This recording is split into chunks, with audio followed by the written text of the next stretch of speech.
miss. She was not 3 leagues off when I left her. How many gentlemen have you lost in this action? But few of any sort, and none of name. A victory is twice itself when the achiever brings home full numbers. I find here that Don Pedro hath bestowed much honor on a young Florentine called Claudio. Much deserved on his part, and equally remembered by Don Pedro. He hath borne himself beyond the promise of his age, doing in the figure of a lamb the feats of a lion! I pray you, is Signor Montanto returned from the wars, or no? I know none of that name, lady. There was none such in the army of any sort. What is he that you ask for, niece? My cousin Beatrice means Signor Benedict of Padua. Oh, he's returned, and as pleasant as ever he was. I pray you, how many hath he killed and eaten in these wars? But how many hath he killed? For indeed I promised to eat all of his killing. Faith, niece, you tax Signor Benedict too much, but he'll be meet with you, I doubt it not. He hath done good service, lady, in these wars. He is a very valiant trencherman. He has an excellent stomach. And a good soldier too, lady. And a good soldier to a lady, but what is he to a lord? A lord to a lord, a man to a man, stuffed with all honorable virtues.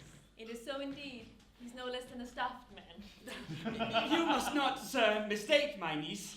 There's a kind of merry war betwixt Signor Benedict and her. They never meet, but there's a skirmish of wit between them. Alas, he gets nothing by that. In our last conflict, 4 of his 5 wits went halting off, and I was the whole man governed with 1. So that if he have wit enough to keep himself warm, let him bear it for a difference between himself and his hold. Who is his companion now? He has every month a new sworn brother. Is it possible? Very easily possible. He wears his face, but as the fashion of his hat never changes with the next block. I see, lady, that the gentleman is not in your good books. No. If he were, I would burn my study. But I pray you, who is his companion? Is there no young squarer now that will make a voyage with him to the devil? He is most in the company of the right noble Claudio. Oh, Lord, he will hang upon him like a disease. He sooner caught than the pestilence, and the taker runs presently mad. God help the noble Claudio. If he have caught the Benedict, it will cost him £1,000 ere he be cured. I will hold friends with you, lady. Do, good friend. You will never run mad, niece. No, not till a hot January. Don Pedro's approached. Good Signor Leonardo, you are come to meet your troubles. The fashion of the world is to avoid cost, and you encounter it. Never came trouble to my house in the likeness of your grace. You embrace your charge too willingly. I think this is your daughter. Her mother hath many times told me so. Were you in doubt, sir, that you asked her? Signor Benedict. No, for then were you a child. You have it full, Benedict. Truly the lady hero fathers herself. Be happy, lady, for you are like an honorable father. If Signor Leonardo be her father, she would not have his head on her shoulders, for all Messina is like him as she is. I wonder that you will still be talking, Signor Benedict. Nobody marks you. What? My dear Lady Disdain? You yet living? Is it possible Disdain should die whilst he has such meat food to feed it as Signor Benedict? Courtesy itself must convert to disdain if you come in her presence. Then is courtesy a turncoat? For it is certain I am loved of all ladies. Only you accept it. And I would I could find in my heart that I have not a hard heart, for truly I love none. A dear happiness to women. Anyone else have been troubled with a pernicious suitor? I thank God in my cold blood I'm of your humour of that. I'd rather hear my dog bark at a crow than a man swear he loves me. God keep your ladyship still in that mind, so some gentleman or other shall scape a predestinate scratched face. Scratching will not make it worse if it were such a face as yours were. Oh, well, you are a red parrot, teacher. A bird of my tongue is better than a beast of yours. Oh, with my horse at the speed of your tongue, and so could it continue. But keep your way. in God's name, I've done. You always end with dates, Trick. I know you're bold. That is the sum of all, Leonato. Signor Claudio and Signor Benedict. My dear friend Leonato has invited you all. I tell him we should stay here at the least a month, and he heartily prays some occasion may detain us longer.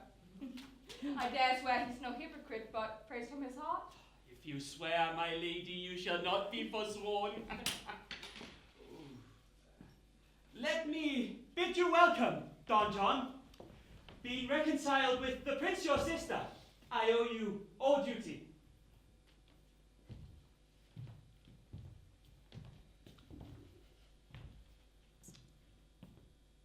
I thank you. I am not of many words, but I thank you. Please it your gracely, Don. Your hand, Leonato, we will go together. Hey.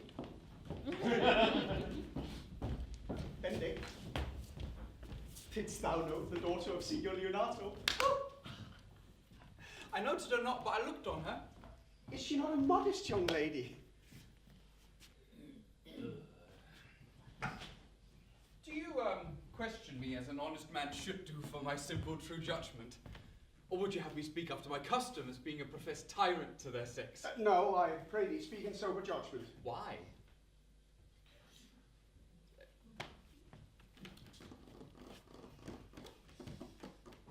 Methinks she's too tall for a low praise, too brown for a fair praise, and too lean for a large praise.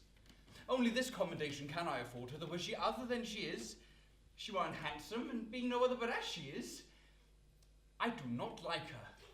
Thou thinkest I'm in sport. I pray thee, tell me truly how thou likest her. Would you buy her that you inquire after her? Can the world buy such a jewel? Yea, and a case to put it into. But speak you this with a sad brow. Come, in what key shall a man take you to go in the song? In mine eyes, she is the sweetest young lady I ever looked on. I can see yet without spectacles, and I see no such matter. As her cousin Beatrice, if she were not possessed with a fury, exceeds her as much in beauty as the 1st of May doth the last of December. But I hope you have no intent to turn husband now? Have you? I would scarce trust myself, though I'd sworn the contrary, if Hero would be my It's wife. come to this. Shall I never see a bachelor of 60 again? Go to, thou wilt needs thrust thy neck into a yoke, wear the print of it, and sigh away Sundays. Look, Don Pedro has returned to see me. What secret held you here that you follow not to Leonato? Would your grace would constrain me to tell them? Why charge thee on thy allegiance? Benedict, you hear, Count Claudio. I can be secret as a dumb man, I would have you think so, but on my allegiance, mark you this, on my allegiance. He's in love. Oh! Benedict! With who? Now that is your grace's part. Mark how short his answer is, though. With Hero, Leonato's long daughter. If it were so, so were it uttered. Like the old tale, my lady, it is not so, nor 'twas not so, but indeed, God forbid it should be so. If my passions change not shortly, God forbid it should be otherwise. Well, amen if you love her, for the lady is very well worthy. You speak this to fetch me in, my lady? By my troth, I speak my thought. And in faith, my lady, I spoke mine. And by my two-face and troth, my lady, I spoke mine. That I love, I feel. That she is worthy, I know. But I neither feel how she should be loved, nor know how she should be worthy. Is the opinion that fire cannot melt out of me. I will die in it at the stake. Thou wast ever an obstinate heretic in the despite of beauty. I never could maintain his part, but through the force of his will. That woman conceived me, I thank her. That she brought me up, I likewise give her most humble thanks. But that I will hang my bugle in an invisible baldric, all women shall pardon me. Because I will not do them the wrong to mistrust any, I will do myself the right to trust none. And the fine is, for the which I may go the finer, I will live a bachelor. Boo! I shall see thee ere I die, look pale with love. With anger, with sickness, or with hunger, my lady, not with love. Well, if ever thou dost fall from this faith, thou wilt prove a notable argument. If I do, hang me in a bottle like a cat and shoot at me. And he that hits me, let him be clapped on the shoulder and called Adam. Well, as time shall try, in time the savage bull doth bear the yoke. The savage bull may. Boy! But if ever the sensible Benedict... Sensible Benedict. So sensible. If ever the sensible Benedict bear it, pluck off the bull's horns and set them in my forehead, and let me be vilely painted. And in such great letters as they write, here is good horse to hire. Let them signify under my sign, here you may see Benedict, the married man. Oh! Well, you temporize with the hours. In the meantime, good Signor Benedict, repair to Leonato's, commend me to him, and tell him I will not fail him at supper, for indeed he has made great preparation. I have almost matter enough in me for such an embassage, and so I leave you. Hath Leonato any son, my lady? No child but Hero, she's his only heir. Dost thou affect her, Claudio?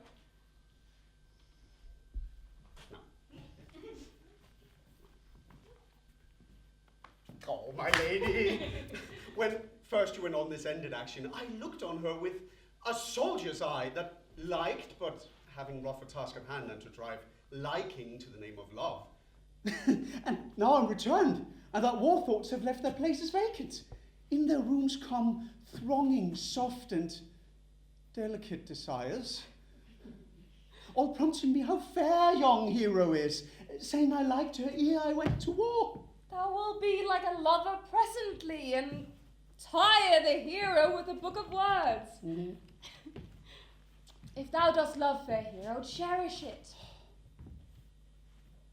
And I will break with her, and with her father, and thou shalt have her. How sweetly you do minister to love that knows love's grief by his complexion. Ooh, I know we shall have revelling tonight. Yes! I will tell fair hero tales of Claudio, and in her bosom I'll unclasp your heart and take her hearing prisoner with the force and strong encounter of my amorous tale. Then after to her father will I break, and the conclusion is, she shall be thine. In practice, let us put it presently.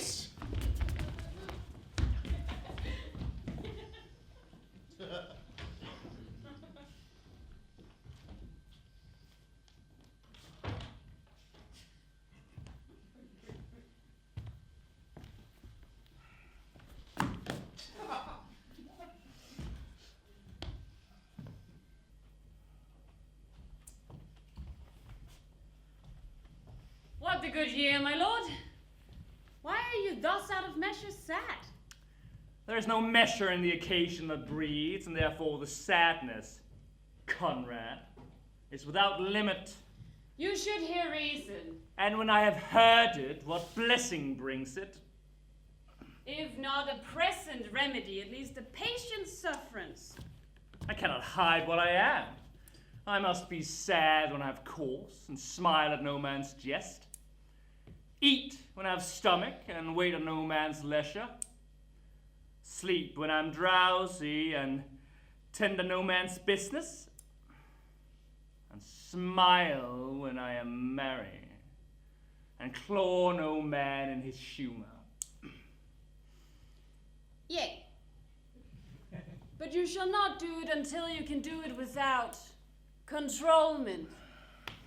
You have of late stood out against your sister, and she has taken you newly into her grace, where it is impossible that you should take true root, but by the fair weather that you make yourself. Oh, I'd rather be a canker in a hedge than a rose in her grace. And it better fits my blood to be disdained of all than to fashion a carriage to rob love from any. In this, though it cannot be said that I am a flattering, honest man, it must not be denied that I am a plain-dealing villain. If I had my mouth, I would bite. If I had my liberty, I would do my liking. Until then, let me be that I am and seek not to alter me. Can you make no use of your discontent? I make all use of it, for I use it only. Who comes here? How now, Baraccio, what news? I came yonder from a great supper. The prince's sister is royally entertained by Leonato. And I can give you intelligence of an intended marriage. Will it serve for any model to build mischief on? What is he for a fool that betroths himself to unquietness? Marry, it's your sister's right hand. Who, the most exquisite Claudio? Even he. A proper squire. And who? Which way looks he? Marry on Hero, the daughter and heir of Leonato. A very forward march chick. How came you to this? I saw the prince and Claudio, hand in hand in sad conference. I went behind the arras, and there heard it agreed upon that the prince should woo Hero for the Count Claudio. Well, let us thither. This may prove food to my displeasure. That young startup hath all the glory of my overthrow, and if I can cross him in any way, I bless myself in every way. You are both sure and will assist me? To the death, my lord. Come, let us to the banquet. Their cheers the greater that I am subdued. Would that the cook were of my mind. Shall we go prove what is to be done? We'll wait upon your lordship.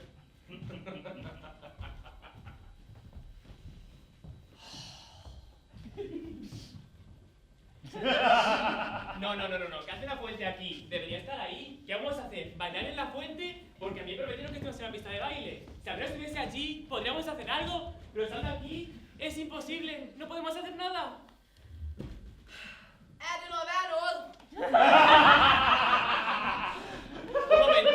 Un momento. Okay, yes.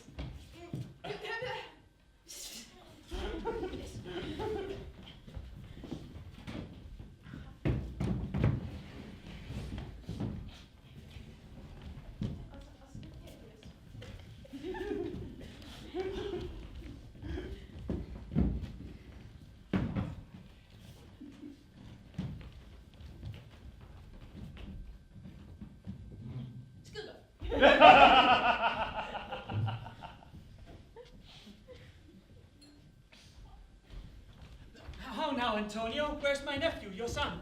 Hath he provided this music? Yeah. He is very busy about it. Was not Count John here at supper, brother? I saw him not. How tartly that gentleman looks. He's a very melancholy disposition. I never can see him, but I'm heartburn an hour after. He were an excellent man that were made just in the midway between him and Benedict. The one is too like an image and says nothing, and the other two like my lady's eldest son, evermore tattling. Then have Signor Benedict's tongue in Count John's mouth, and have Count John's melancholy in Signor Benedict's face. With a good leg and a good foot, uncle, and money enough in his purse. Such a man would win any woman in the world, if he could get her goodwill. By my troth, my niece, thou wilt never get thee a husband if thou be so shrewd of thy tongue. If as she's too cursed. Too cursed is more than cursed. I shall lessen God's sending that way. For it is said, God sends a cursed cow short horns. But to a cow too cursed, he sends none. So by being too cursed, God will send you no horns. Just, if he send me no husband, for the which blessing I met him upon my knees every morning and evening. Lord, I could not endure a husband with a beard on his face. I'd rather lie in a woman. You may lie on a husband that hath no beard. What should I do with him? He that hath a beard is more than a youth, and he that hath no beard is less than a man. And he that is more than a youth is not for me, and he that is less than a man, I am not for him. Well, niece, I trust that you will be ruled by your father? Yes, Faith, it is my cousin's duty to make courtesy and say, Father, as it please you. And yet, for all that, cousin, let him be a handsome fellow, or else make another courtesy and say, Father, as it please me. Well, niece, I do so hope to see you one day fitted with a husband. Not till God make men of some other metal than earth.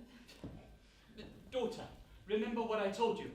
If the prince do approach you in that kind, you know your answer. The fault will be the music, cousin. If you be not mood in good time, if the count be too important, tell him there's measure in everything, and so dance out the answer. Forever the silence, brother! Make good room!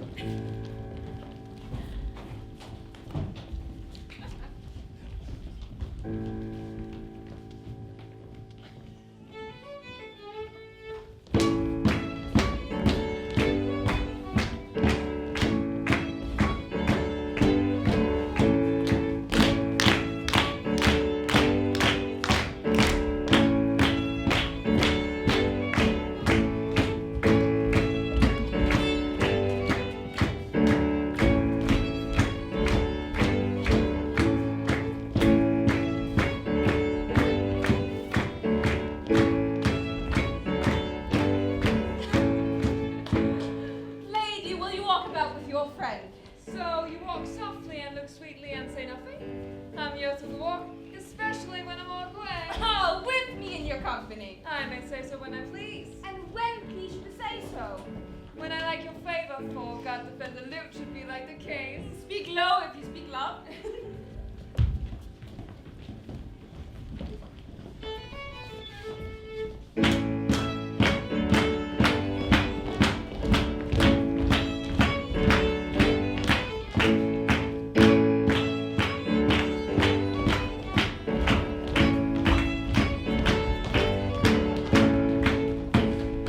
Well, would you did like me?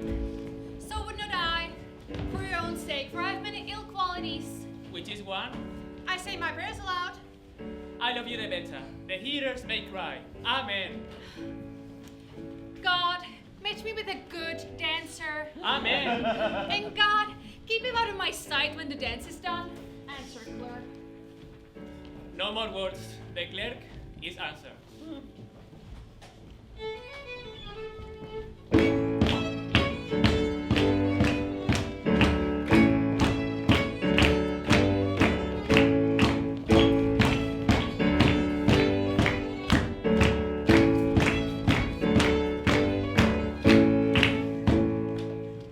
I know you well enough.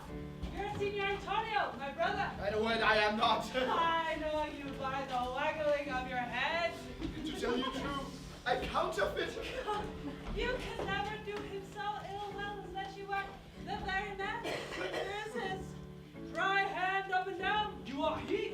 You are he. By the word, I am not. Ah, come. Can't hurt you, hide itself. Go to mom. Grace a little here, and there's the next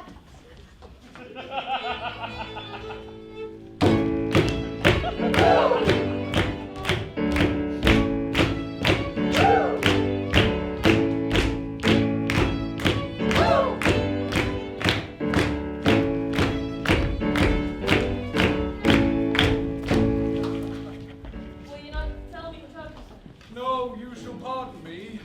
Nor will you not tell me who you are? Not now. That I was disdainful, and that I had my good wit out of the 100 merry tales. Well, this was Signor Benedict that said so. Why, what's he? I'm sure you know him well enough. Not I, believe me. He never made me laugh. I pray you. What is he? Why, he's the Princess Jester. A very dull fool. Only his gift is in devising impossible slanders. None but libertines delight in him, and the commendation is not in his wit, but in his villainy, for he both pleases men and angers them, and then they laugh at him and feed him. I'm sure he's in the fleet. I would he have boarded me. When I know the gentleman, I'll tell him what you say. Do. He'll but break a comparison or two on me, which peradventure not marked nor not laughed, that strikes him into melancholy, and then there's a partridge being saved, for the fool will lead no supper that night. We must follow the leaders. in every good thing.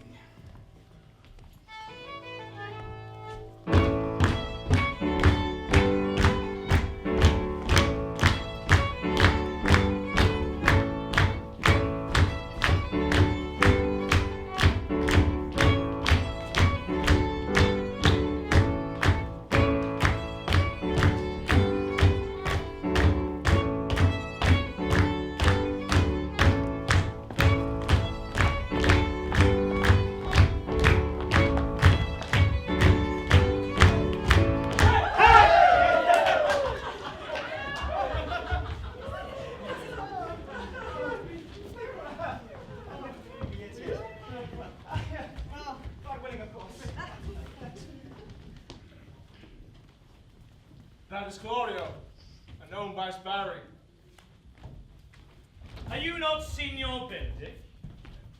You know me well, I'm he. Signor, you are very near my sister in her love. She is enamored on Hero. I pray you, dissuade her from her. Hero is no equal to her birth. You may do the part of an honest man in it. How know you she loves her? I heard her swear her affection. So did I too. And she swore she would marry her tonight. Come, let us to the banquet.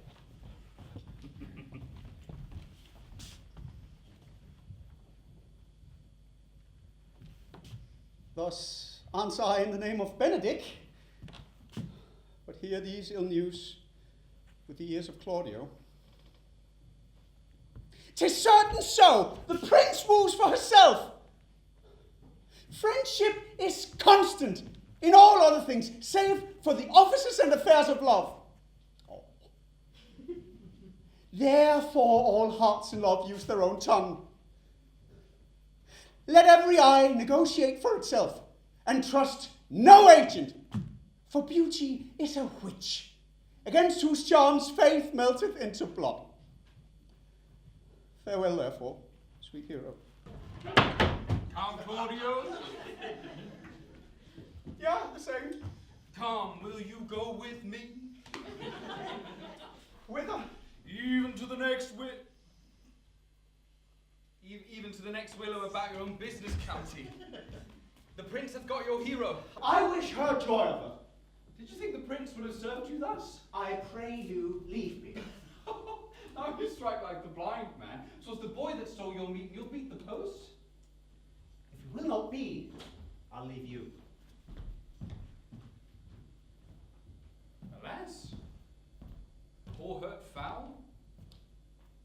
Now will he creep into sedges? But that my lady Beatrice should know me and not know me. The prince's fool. Ha! It may be I go under that title because I'm merry. Yea, I am apt to do myself wrong, it is not so reputed.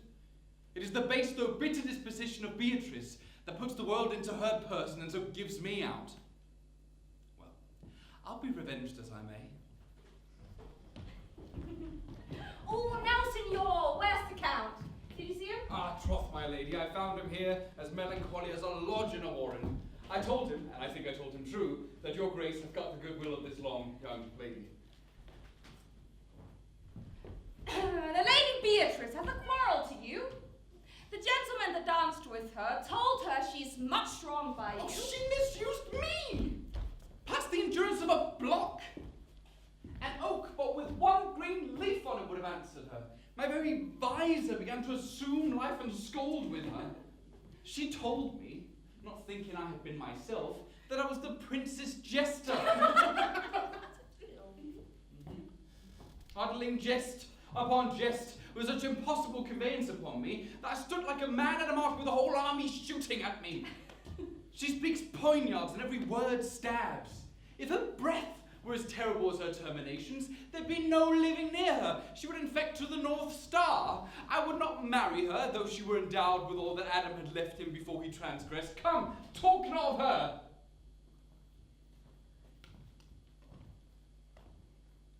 I would to God some scholar would conjure her, for it is certain while she's here, a man might live as quiet in hell as in a sanctuary. So indeed, all disquiet, horror, and perturbation follows her. Look, here she comes. Will your grace command me any service to the world's end? I will go on the slightest errand now to the Antipodes that you could devise to send me on. Fetch you a toothpicker from the furthest inch of Asia. Oh.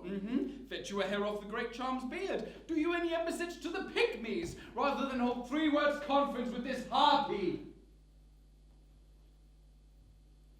You have no employment for me? None but to desire your good Oh, company. God, ma'am, is a dish I love not. I cannot endure my lady's tongue. Come, lady, come. You have lost the heart of Signor Benedict. Indeed, my lady.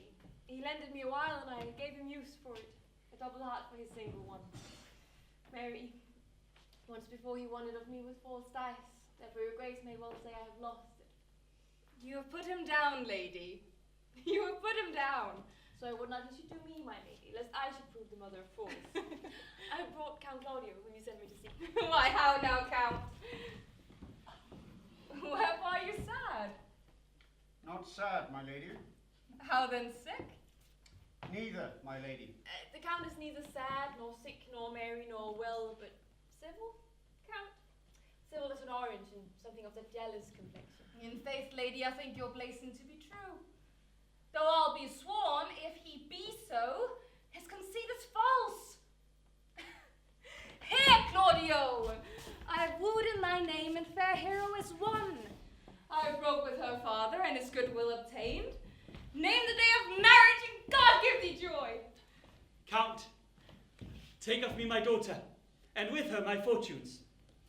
Her grace hath made the match, and if grace say, amen to it. Speak, Count, to show you. Silence is the perfectest herald of joy. I were but little have ye, if I could say by how much.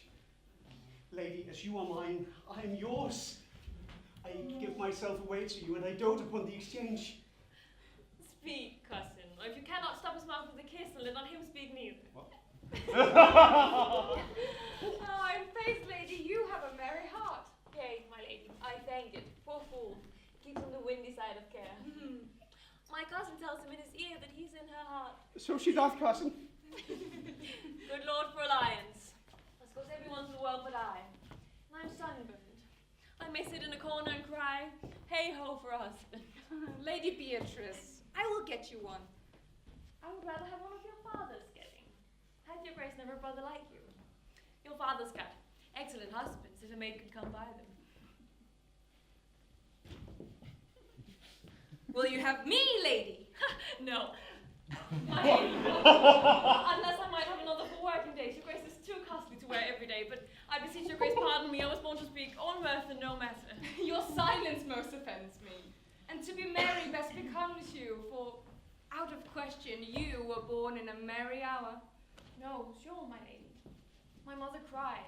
Then there was a star dance, and under that was I born. Niece, will you look to those things I told you of? I cry you mercy, uncle, by your grace's pardon. By my troth, a pleasant-spirited lady. There's little of the melancholy element in her, my lady. She's never sad, but when she sleeps, and not ever sad then. For I've heard my daughter say she hath often dreamed of unhappiness, and waked herself with laughing. She cannot endure to hear tell of a husband. Oh, by no means. She mocks all her wooers out of suit. She were an excellent wife for Benedict. Oh, Lord, my lady! If they were but a week married, they would talk themselves mad. Count Claudio, when mean you to go to church? Tomorrow, my lady. Time goes on crutches till love hath all his rights. Not till Monday, dear son. Monday. Which is at just 7, 9, and a time too brief to have all things answer my mind. I warn thee, Claudio, the time shall not go dully by us. I will in the interim undertake one of Hercules' labors, which is to bring Signor Benedict and the Lady Beatrice into a mountain of affection, the one with the other. I would fain have it a match, and I doubt not but to fashion it, if you three will but minister such assistance as I shall give you direction. My lady, I am for you, though it cost me 10 nights' watchings. As am I, my lady. And you too, gentle hero. I'll do any modest office, my lady, to help my cousin to a good husband. And Benedict is not the unhopefulest husband that I know. Thus far can I praise him. He is of a noble strain, of approved valor, and confirmed honesty. I will teach you how to humor your cousin, that she shall fall in love with Benedict. And I, with your two helps, will so practice on Benedict that, in despite of his quick wit and his queasy stomach, he shall fall in love with Beatrice. If we can do this. Cupid is no longer an archer. His glory shall be ours, for we are the only love gods! Go in with me and I'll teach you my drift.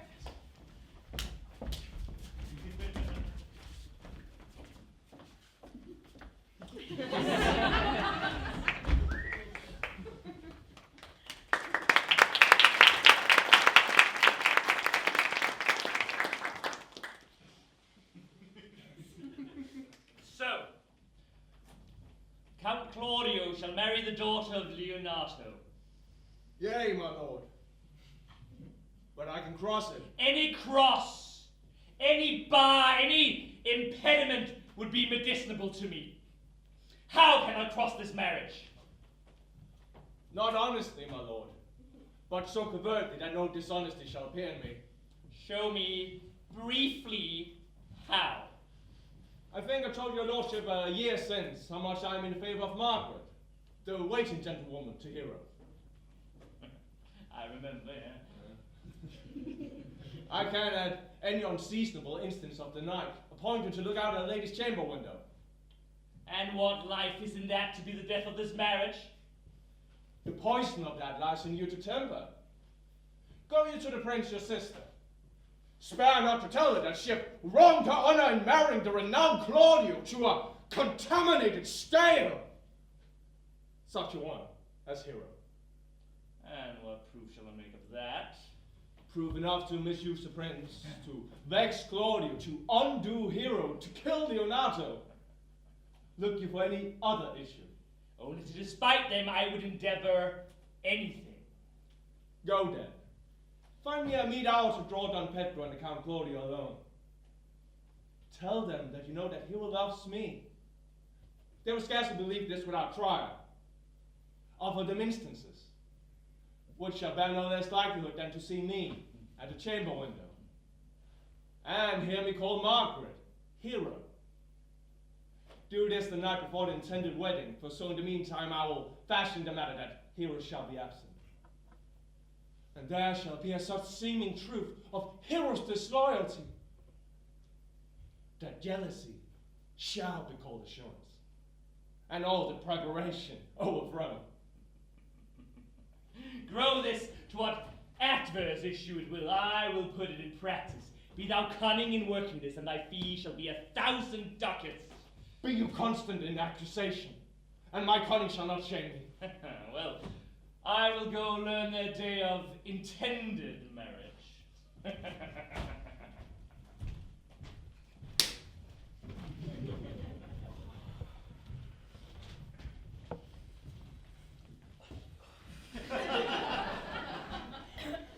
There's an warning.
lies a book.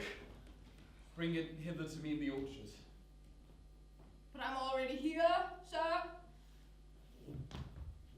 I know that. I would have thee hence, and then here again.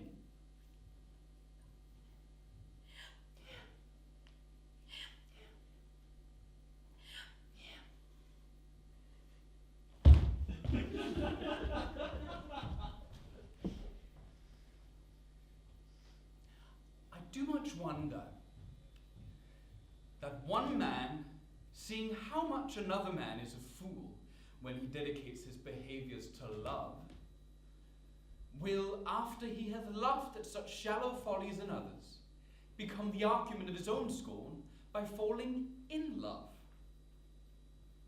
And such a man is Claudio. I have known when there was no music with him but the drum and the fife. Now would he rather hear the tabor and the pipe? I've known when he would have walked 10 mile afoot to see a good armour. And now will he lie 10 nights awake carving the fashion of a new doublet. May I be so converted and see with these eyes? I cannot tell. I think not. I'll not be sworn, but love may transform me to an oyster. But I'll take my oath on it, till he hath made an oyster of me, he shall never make me such a fool. One woman is fair, yet I am well. Another is wise, yet I am well. Another virtuous, yet I am well. But until all graces be in one woman shall not come in my grace. Rich she shall be, that's certain. Wise, or I'll none. Virtuous, or I'll never cheapen her. Fair, or I'll never look on her. Mild, or come not near me. Noble, or not I for an angel. Of good discourse, an excellent musician, and her hair shall be brown, shall be of what colour it please God. The prince and Monsieur Love, I'll hide me. See you where Benedict hath hid himself. Very well, my lady.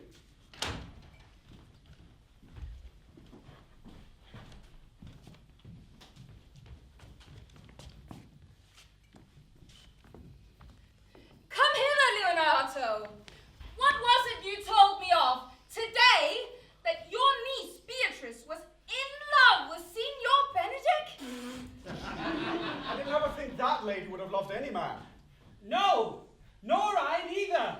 But most wonderful that she should so dote on Signor Benedict, whom she hath in all outward behaviour seemed ever to abhor. Is it possible? Sits the wind in that corner? By my troth, my lady, I cannot tell what to think of it, but that she loves him with an enraged affection. It is past the infinite of thought. Well, maybe she does but counterfeit. Faith, like enough. Oh God, counterfeit? There was never counterfeit of passion came so near the life of passion as she discovers it. Why? What affections of passion shows she? Mate, look well. This fish will bite.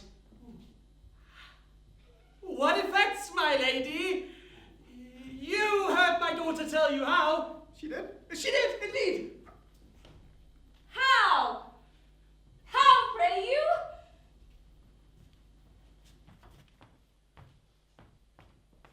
You amaze me! I would have thought her spirit had been invincible against all assaults of affection. I would have sworn it had, especially against Benedict. I should think this a gold, but that Leonato speaks it. Knavery cannot sure hide himself in such reverence. You've taken the infection. Hold it up. Has she made her affection known to Benedict? No, and swears she never will. That's her torment. What? 'Tis certain so. So your daughter says. Shall I, says she, that have so often counted him with scorn, write to him that I love him? This says she now when she's beginning to write to him, for she'll be up 20 times a night, and there will she sit in her smock till she have written him a sheet of paper. My daughter tells us all. Then, down upon her knees, she drops, sobs, weeps, beats her heart, tears her hair, prays, curses. Oh, sweet Benedict! God give me patience! She doth indeed. And my daughter says so. And the ecstasy hath so much overborne her that my daughter is sometimes afeard that she might do a desperate outrage to herself. Ah. It is very true. Oh, it were good that Benedict knew of it by some other, if she will not discover it. And to what end? He would make but sport of him and torment the poor lady once. Oh, if he should, it were an arms to hang him. She is an excellent sweet lady, and under all suspicion she is virtuous. And she is exceeding wise. And everything but a loving Benedict. I am sorry for her, as I have just cause being her uncle and her guardian. I pray you tell Benedict of it, and hear what he will say. Yes. Were it good, think you? The hero thinks surely she'll die, for she says she'll die if you are not. And she will die ere she make her love known, and she'll die if he does not love her. But rather than she will bait one breath of her accustomed crustness. She doth well. If she should make but tender of her love, 'tis very possible he'll scorn it. For the man, as you know all, hath a contemptible spirit. Well, I am sorry for your niece. Shall we go seek Benedict and tell him of her love? Never tell him, my lady.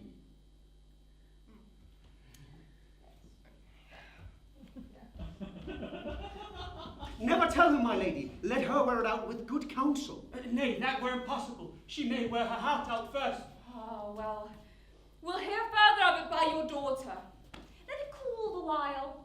I love Benedict well, and I could wish that he would modestly examine himself to see how much he is unworthy so good a lady. My lady, will you walk? Dinner is ready. If he do not dote on her after this, I will never trust my expectation. Oh, let there be the same net spread for her, and that must your daughter and her people carry. Let us send Beatrice to call him into dinner.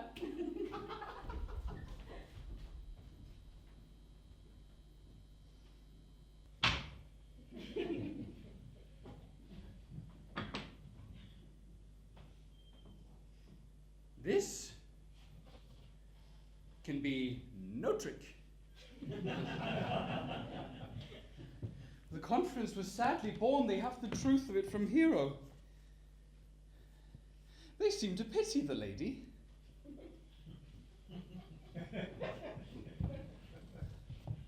Love me? Why?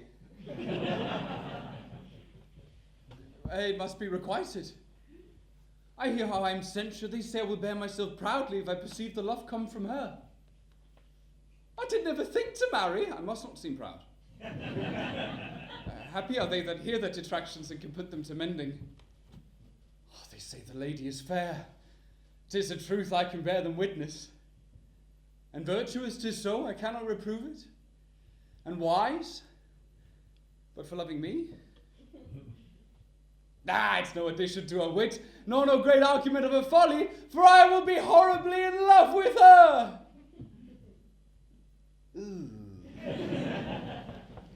I may chance have some odd quirks and remnants of wit broken on me because I have railed so long against marriage, but does not the appetite alter? A man loves the meat in his youth that he cannot endure in his age. Shall quips and sentences and these paper bullets of the brain owe a man from the career of his humour? No! The world must be peopled! When I said I would die a bachelor, I did not think I should live till I were married. Here comes Beatrice. By this day she's a fair lady. I do spy some marks of love in her. Against my will, I'm sent to bid you come in to dinner. Sweet Beatrice, I thank you for your pains. I took no more pains for these thanks than you take pains to thank me. If it had been painful, I would not have come. You take pleasure then in the message. Yea, just so much as you may take upon a knife's point. You have no stomach, senor. Very well.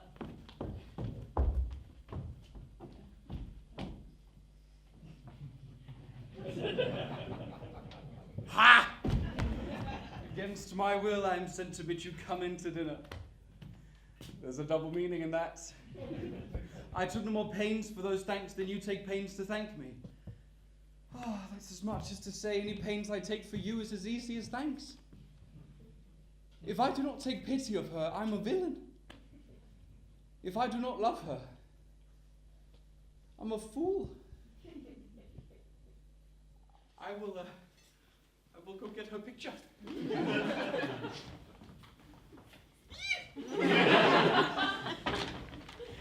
Margaret, run thee to the parlor. Now shall I find my cousin Beatrice.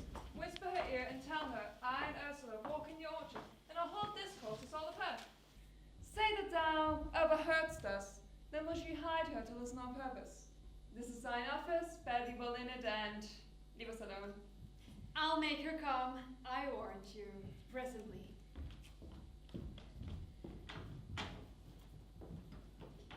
Now, Ursula, when Beatrice doth come, as we do Tracy's alley up and down, our talk must only be of Benedict. When I do name him, let it be thy part to praise him more than ever man did merit. My talk to thee must be of how Benedict is sick in love with Beatrice.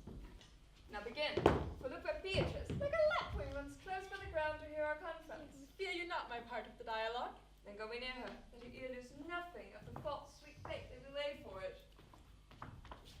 No, truly, Ursula, she is too disdainful. I know her spirit as coy and wild as haggard of the wrong. But are you sure that Benedict loves Beatrice?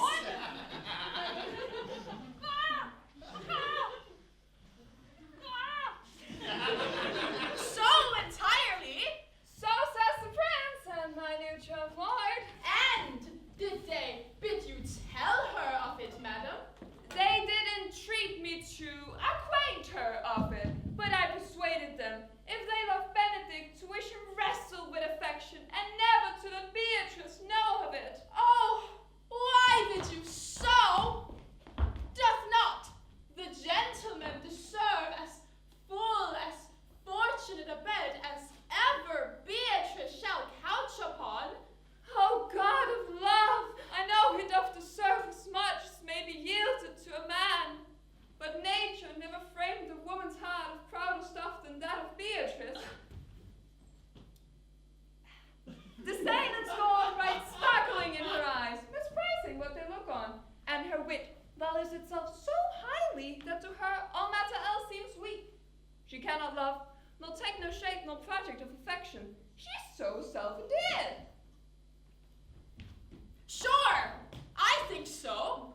And therefore, certainly it were not good she knew his love, lest she made sport at it. Why, you speak truth. I never yet saw man, how wise, how noble, young, how rarely featured. But she would spell him backwards. She turns every man the wrong side out, and never gives to truth and virtue that which simpleness and merit purchaseth. Sure. Such carping is not commendable. But who dare tell her so? If I should speak, she would mock me into air. Oh, she would laugh me out myself, press me to death with wit. Therefore let Benedict, like covered fire, consume away in sighs, waste inwardly. It were better death than die with mocks, which is as bad as die with tickling. Yet, tell her of it. Hear what she will say. No. Rather, I will go to Benedict, and I'll counsel him to fight against his passions. And truly, I'll devise some honest slanders to save my cousin with. One doth not know how much an ill word may poison liking. Oh, do not do your cousin such a wrong. She cannot be so much without true judgment, having so swift and excellent a wit as she is prized to have, as to refuse so rare a gentleman as Signor Benedict. He is the only man of Italy, except that my dear Claudio. I pray you, be not angry with me, madam, speaking my fancy. Signor Benedict, for shame, for bearing argument and valor, goes foremost in the port through Italy. Indeed, you have an excellent good name! His Excellence did earn it ere he had it. When are you married, madam? Why, every day tomorrow. Come, go in. I'll show thee some attires and have thy counsel which is the best to furnish me tomorrow. She's lying, I warrant you. We have caught her, madam. If it proves so, then loving goes by haps. Some cupids goes with arrows, some with traps.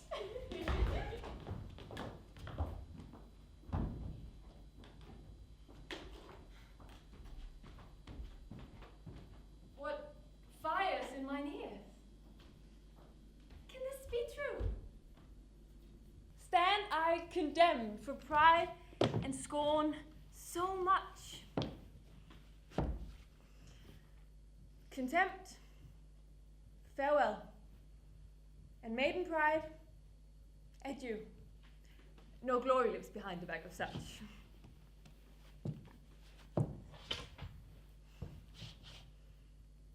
And Benedict, love on. I will requite thee, taming my wild heart to thy loving hand, if thou doth love. My kindness shall incite thee to bind our loves up in a holy band, for others say thou dost deserve, and I believe it better than reporting thee.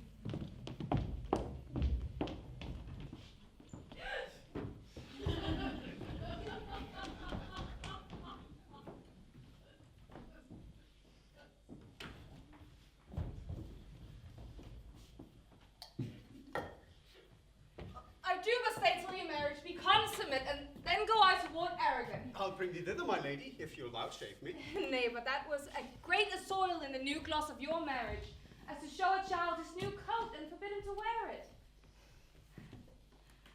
I will only be bold with Benedict for his company, for from the crown of his head to the sole of his foot, he's all mirth. He hath twice or thrice cut Cupid's bowstring, and the little hangman dare not shoot at him. Gallants. I'm not as I have been. So say I. Methinks you are sadder. I hope you be in love. Oh, hang him truant. There's no true drop of blood in him to be truly touched with love. If he be sad, he wants money.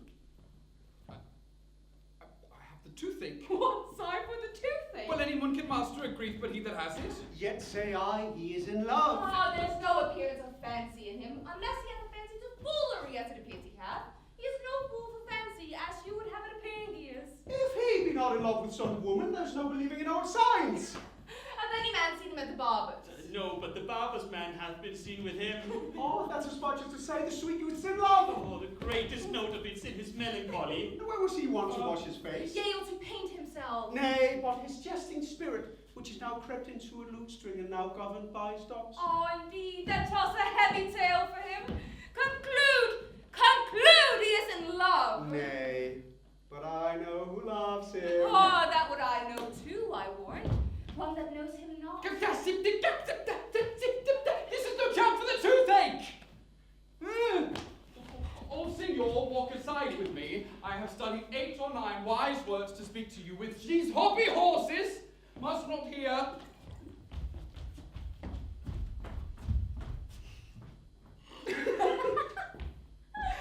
For my life to break with him about Beatrice. Oh, Hero and Margaret have by this done their part by Beatrice. And then the two bears will bite one another when they meet. My lady and sister, God be with you. Good done, brother. If your leisure served, I would speak with you. In private. If it please you, but the Count Claudio may hear, for what I would say concerns him.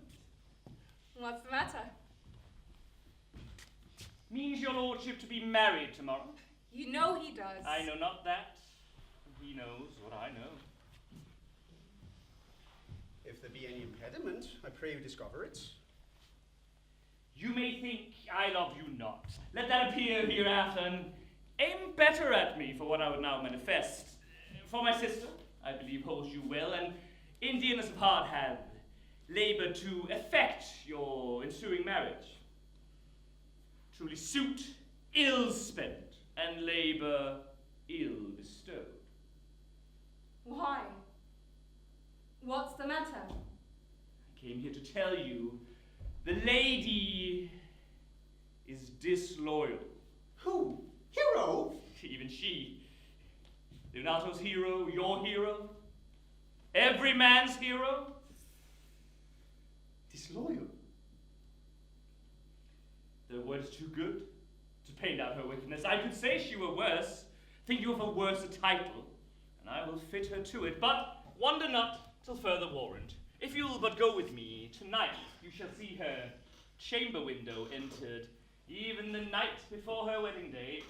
If you're not then, tomorrow wed her, but I think it would better serve your honor to change your mind. May this be so? I will not think it. If you dare not trust that you see, confess not that you know. If you'll go with me, I will show you enough. And when you have seen more and heard more, proceed accordingly.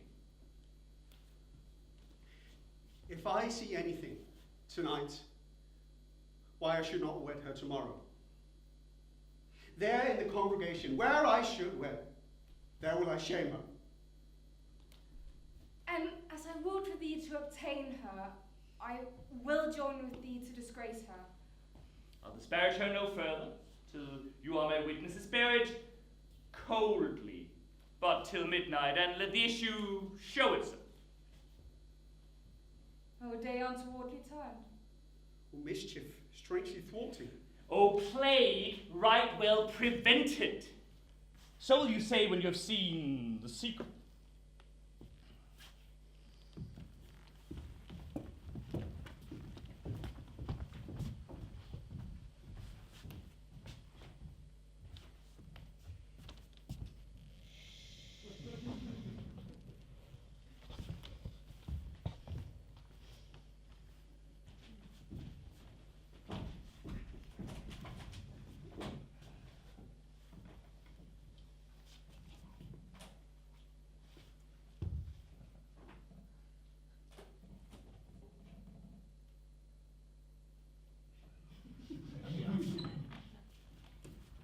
My hero.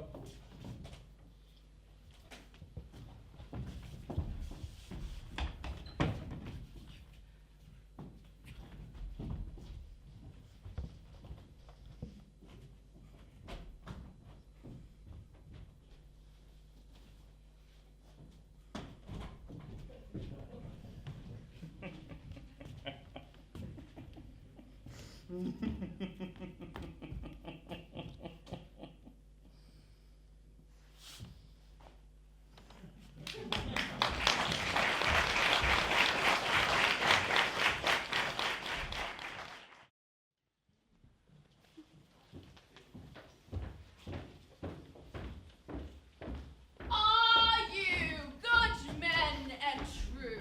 Yea, you also were pity, or they should suffer salvation, body and soul. Nay, that would be a punishment too good.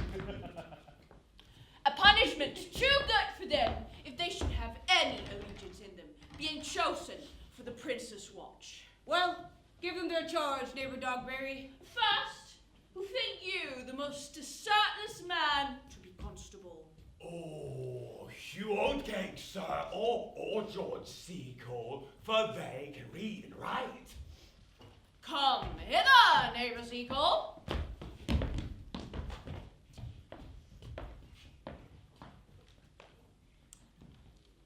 God have blessed you with a good name. To be a well-favored man is to gift of fortune, but to read and write comes by nature. Both which, Master Constable? You have. I knew it would be your answer. You are thought here to be the most senseless and fit man for constable of the watch. Therefore, bear you the lantern!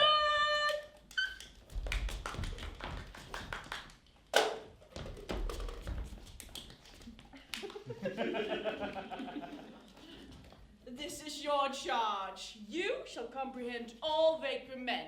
You are to bid any man stand in the prince's name. How if he will not stand? Why, then take no note of him, but let him go, and presently call the rest of the watch together, and thank God you are rid of a knave. If he will not stand when he is bidden, he is none of the prince's subjects. True, and they are to meddle with none but the prince's subjects. You shall also make no noise in the street, for the watch to babble and talk is most tolerable and not to be endured. We'd rather sleep than talk. We know what belongs to watch. Why, you speak like an ancient and most quiet watchman. For I cannot see how sleeping should offend. Only have a care that your bills be not stolen. You are to call to all the alehouses and bid those that are drunk get them to bid. How if they will not? Why then leave them alone till they are sober. If they make you not the better answer, you may say they are not the men you took them for. Well, sir. If you meet a thief in the night, you may, by virtue of your office, suspect him to be no true man. And for such a kind of man, the less you meddle or make with them, why, the more for your honesty. If we know him to be a thief, shall we not lay hands on him? Truly, by your office, you may, but I think that a touch pitch will be defiled. The most peaceable way for you, if you do take a thief, is to let him show himself for what he is and steal out of your company. Oh, you've always been called a merciful man, partner. Truly. If you hear a child crying in the night, you must call to the nurse and bid her still it. How if the nurse be asleep and will not hear us? Why, then let the child wake her with crying. For the ewe that will not hear her lamb when it bays will never answer a calf when it bleats. It's very true. This is the end of your charge. You, constable, are to present to the prince's own person. If you meet the prince in the night, you may stay her. Nay, by Our Lady, and I think he cannot. 5 shillings to 1 on it. For any man that knows statutes, he may stay her. Right, not without the prince be willing, for indeed the watch ought to offend no man, and it is an offence to stay a man against his will. My lady, I think it be so. Well, masters, good night. If there be any matters of weight chances, call up me. Keep your fellows' counsel and your own. And good night. Come, neighbor.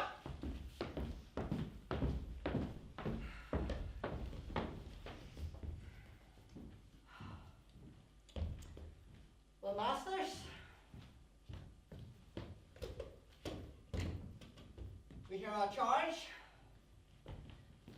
Let's go sit by the church bench till 2 and all to bed. One more word, honest neighbors. I pray you, watch about Signor Leonato's door tonight, for with the wedding being there tomorrow, there's a great coil tonight. Adieu. Be vigilant, I beseech you!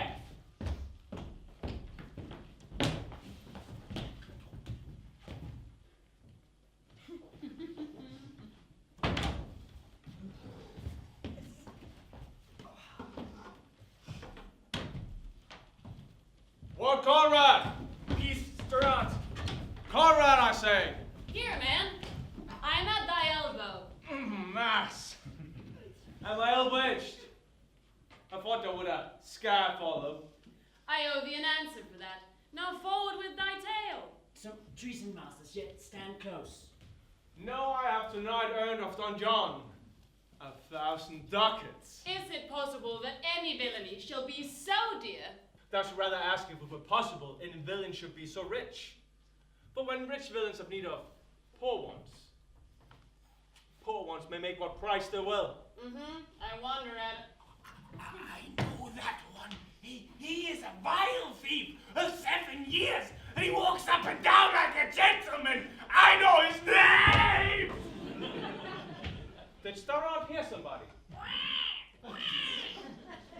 Nag was the bane of the house. No, I have tonight wooed Margaret, the Lady Hero's gentlewoman, by the name of Hero. She leans me out of her mistress's chamber window, bids me 1,000 times good night. I tell this tale vilely. I should first tell thee how the prince, Claudio, and my master, planned and placed and possessed by my master, Don John, so far from the orchard this admirable encounter. And thought they Margaret was Hero. 2 of them did, the prince and Claudio. But the devil, my master, knew she was Margaret.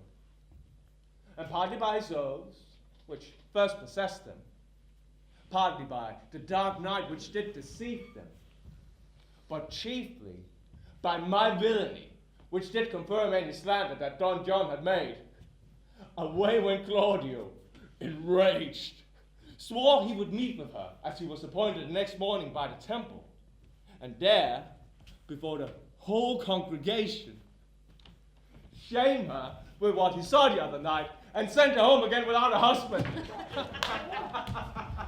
We charge you, in the prince's name, stand!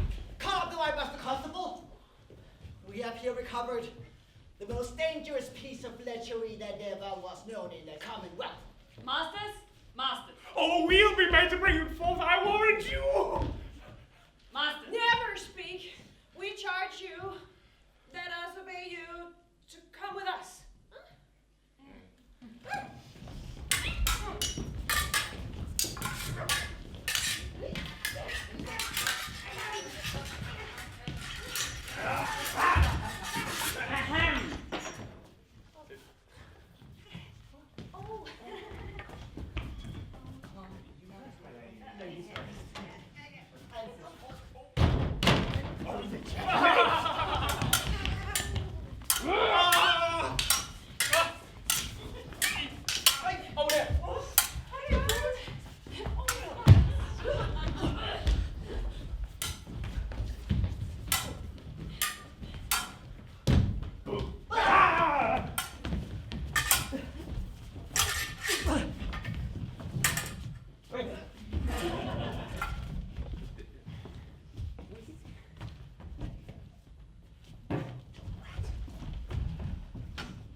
Beatrice and desire her to rise? I will, lady. And bid her come hither. Well.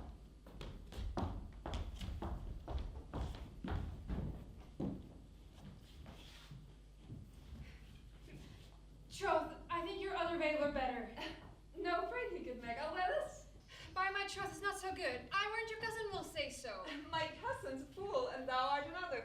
I'll wear none but this.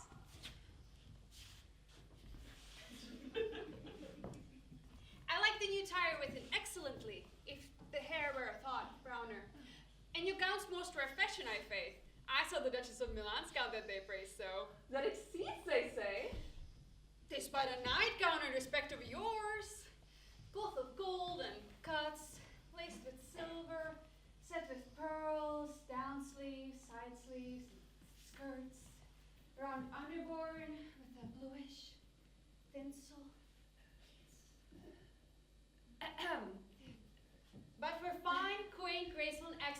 fashion, yours is worth 10 on it. God give me joy to wear it, for my heart is exceeding heavy. It will be heavier soon. By the weight of a man. Fie upon thee, art not ashamed? Of what, lady? Of speaking honorably? Is not marriage honorable in a beggar? Is not your lord honorable without marriage? I think you'd have me say, saving your reverence, a husband. Is there any harm in the heavier for a husband? Yeah, none, I think, if it be the right husband and the right wife. Otherwise, it's light and not heavy. Ask my lady Beatrice yourself. Here she comes. Good morrow, Cass. Good morrow, sweet hero. Why, how now? Do you speak in the sick tune? I'm out of all of the tune with it. 'Tis almost 5 o'clock, cousin. 'Tis time you were ready. Why, my troth, I'm exceeding ill. Hey-ho. For a hawk, a horse, or a husband? What means to fool? Nothing I could, but God send everyone their heart's desire. Miss Loves and Cat sent me. They're excellent perfume. I'm stuffed, cousin. I cannot smell. Made and stuffed. There's a gullet catching of cold. By my troth, I'm sick. Get you some of this distilled Cardos Benedictus and lay it to your heart. It's the only thing for a qualm. Thou prickest over the vessel. Benedictus. Why Benedictus? You have some moral in this Benedictus. Moral? No, by my troth, I have no moral meaning. I meant plain holy thistle. You may perchance think that I think you're in love. Nay, by Our Lady, not such a fool to think what I list, nor I list not to think what I can, nor indeed I cannot think if I would think my heart out of thinking that you are in love, or that you will be in love, or that you can be in love. And yet, Benedict, was such another. Now he's become a man. He swore he would never marry, and yet now, in despite of his heart, he eats his meat without grudging. And how you may be converted, I know not, but methinks you look with your eyes as other women do. What pace is this that thy tongue keeps? Not a false gallop. Madam, withdraw. Prince, the Count, Signor Benedict, Don John, and all the gallants of the town are here to fetch you to church. Help to dress me!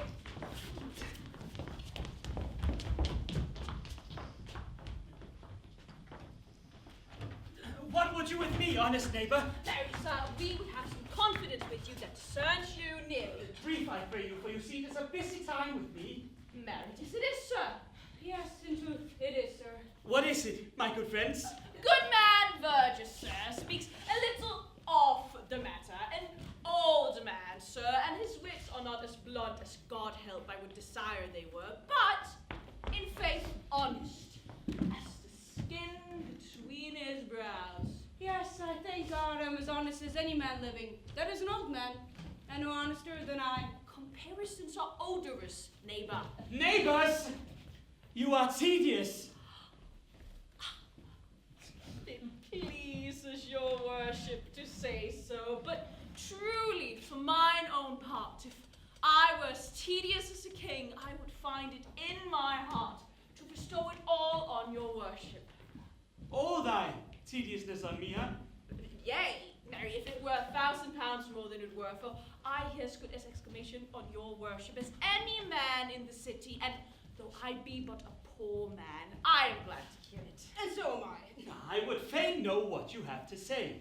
Marry, sir, tonight I want, accepting your worship's presence, have taken a couple of as errant knaves as any in Messina. A good old man, sir. He will be talking. It is as they say, when the age is in, the wit is out. God help us, it is a world to see. Well said, neighbor Verges. Well, God's a good man. When two men ride on a horse, one must ride behind. Indeed, neighbor, he comes too short of you. Gifts that God gives. I must leave you. One word. One word. One word, sir. Our watch, sir, hath indeed comprehended 2 auspicious persons, and would have them this morning examined before your worship. Take their examination yourselves, and bring it me. I am now in great haste as it may appear unto you. It shall be sufficient. Drink some wine, here you go. Fare you well. Brother! They stay for you to give your daughter to her husband. I will wait upon them. I am ready.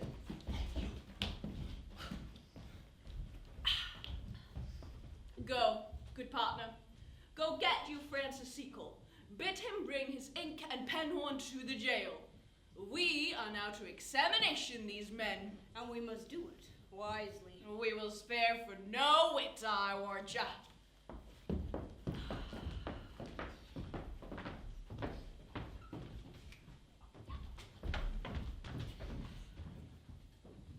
Wedding march.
Of marriage, and you shall recount their particular duties afterwards.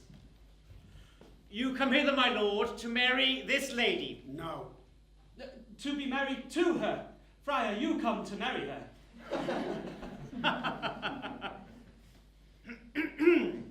Lady, you come hither to be married to this count.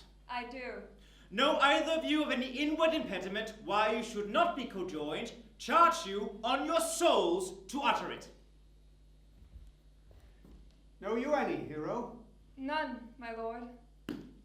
Know you any, count? I dare make his answer. None. Oh, what men dare do. What men may do. What men daily do, not knowing what they do. Stand thee by, friar. Father, by your leave, will you with free and unconstrained soul give me this maid, your daughter? As freely, son, as God did give her me. And what have I to give you back, whose worth may counterpoise this rich and precious gift? Nothing, unless you render her again. Sweet prince, you learn me noble thankfulness. There, Leonato! Take her back again! Give not this rotten orange to your friend. She is but the sign and semblance of her honour. Behold, how like a maid she blushes here. Would you not swear, all you that look on her, that she were a maid by these exteriors show? But she is none. Her blush is guiltiness, not modesty. What do you mean, my lord? Not to be married. Not to knit my soul to an approved wanton. Dear my lord, if you, in your own proof, have vanquished the resistance of her youth and made defeat of her virginity... No, Leonato. I never tempted her with word too large, but showed only bashful sincerity and comely love. And seemed I ever otherwise to you? Out on thee, seeming. You seem to me as Diane, in her orb, as chaste as the bud ere it be blown. But you are more intemperate in your blood than Venus. Is my lord well that he does speak so wide? Sweet prince, why speak not you? What should I speak? I stand dishonored that have gone about to link my dear friend to a common stale. Are these things spoken, or do I but dream? Sir, these things are spoken, and these things are true. Oh, God. Let me move for one question to your daughter, and by that fatherly and kindly power you have in her, bid her answer truly. I charge thee do so, as thou art my child. Oh, God, defend me. How am I beset? What kind of catechizing call you this? To make you answer to your name. Is it not Hero? Who can but that name with any just reproach? Married? That can Hero? Hero itself can blot out Hero's virtue. What man was he? Talked with you yesternight out your window betwixt 12 and 1.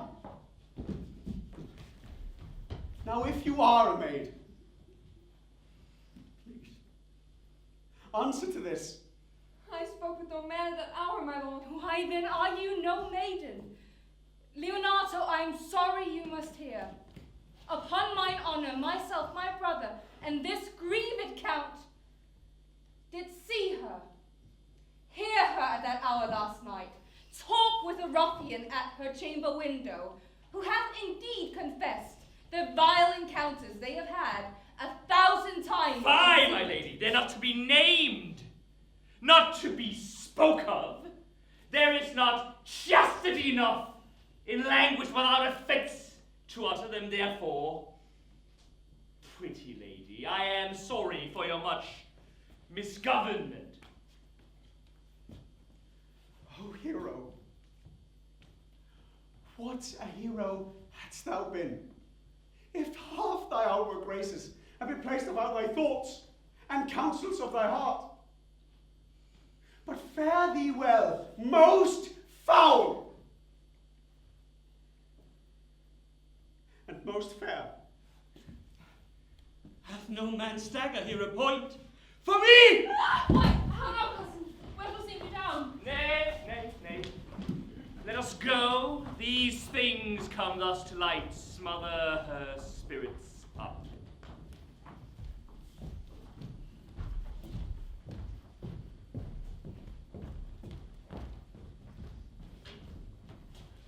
How doth the lady? Then I think help, uncle!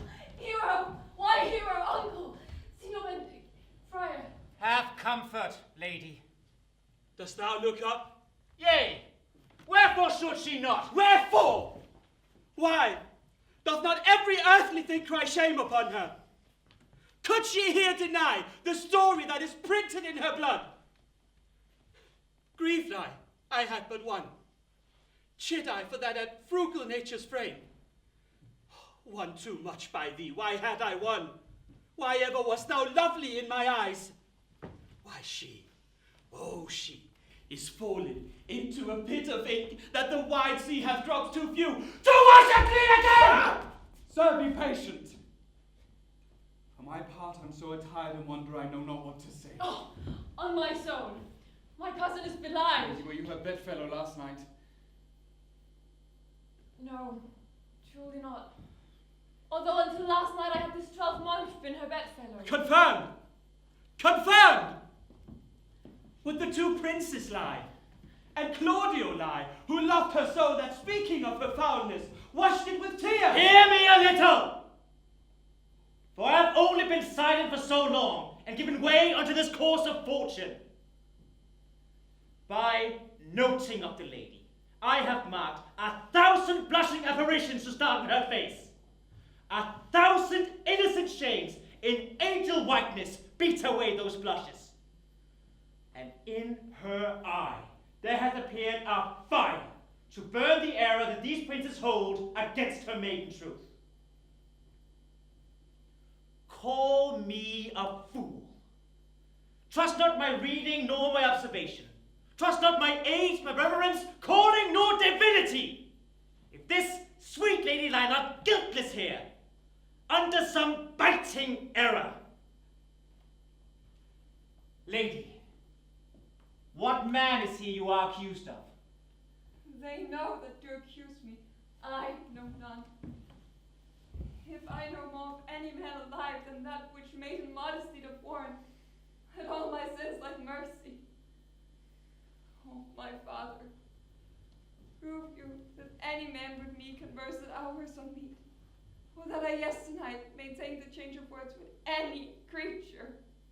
Refuse me, hate me, torture me to death. There is some strange misprision in the princess. The two of them have the very bent of honor. And if their wisdoms be misled in this, the practice of it lives in John the Bastard. If they wrong her honor, the proudest of them shall well hear of it. For time hath not yet so dried this blood of mine, nor age eat up my invention. But they shall find, awakened in such a kind, both strength in limb and policy of mind, ability in means and choice of friends, to quit me of them thoroughly. Pause a while, and let my counsel sway you in this case. Your daughter here, the princess left for dead.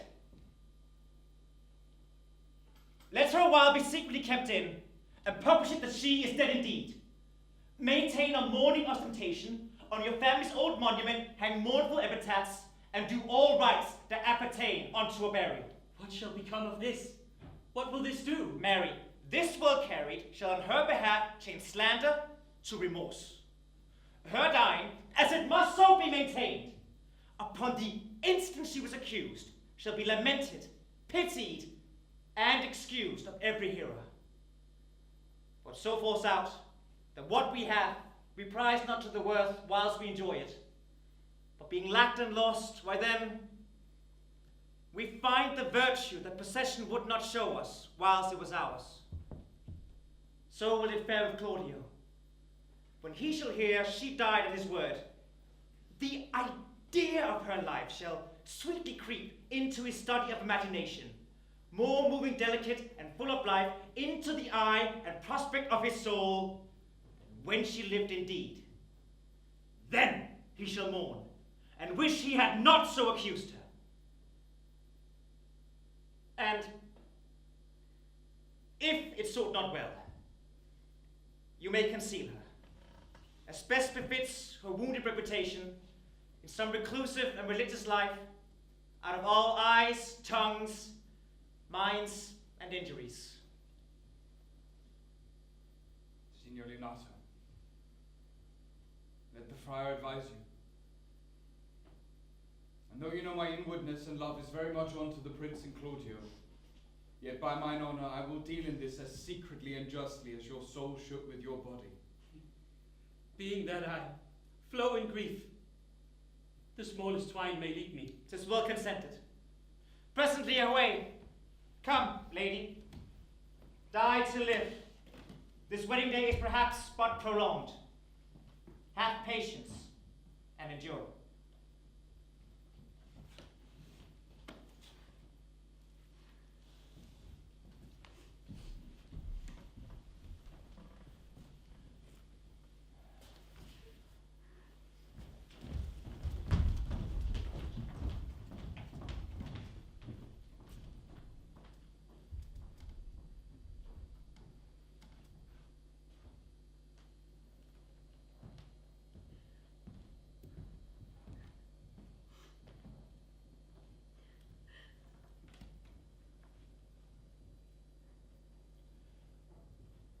Lady Beatrice,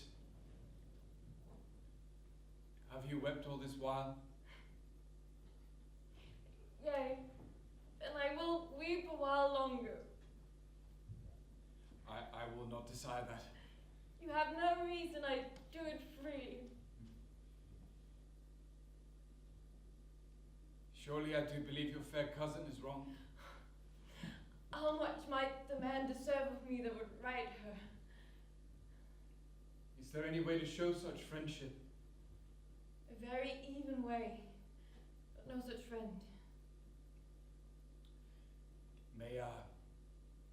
May a man do it?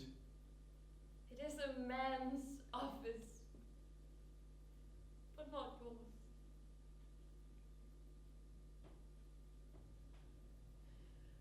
I do love nothing in the world so well as you. This is not that strange. As strange is the thing I know not.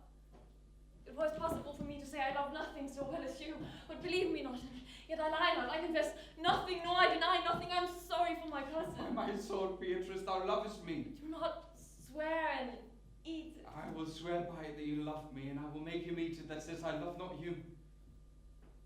Will you not eat your word?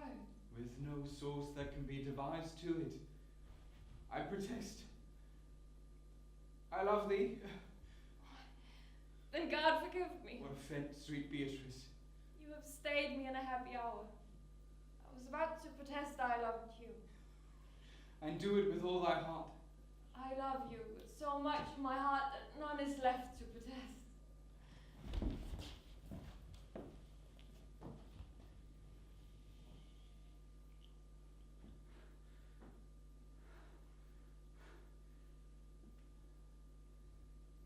Come. Bid me do anything for thee.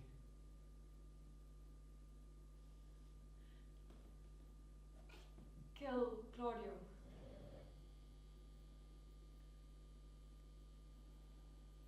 Not for the white wealth. You kill me to deny him. Farewell. Tarry, sweet Beatrice. I'm gone though I'm here. There's no love in you. Nay, I pray you, let me go. In faith, I will go. But be friends first. You dare easier be friends with me than fight with mine enemy. Is Claudio thine enemy? Is he not approved in to hide a villain that has slandered, scorned, dishonored my kinswoman? No, that I were man. What? Bear her in hand until they come to take hands, and then with public accusation, uncovered slander, unmitigated rancor, oh God, that I were man! I would eat his heart in the market. Hear me, Beatrice. Talk with a man out the window. Proper saying. Nay, but Beatrice. Sweet hero. She's wrong. She's slandered. She's undone. Beatrice. Princes and counties. Surely a princely testimony, a goodly count. Sweet, gallant, surely. That I were man for his sake.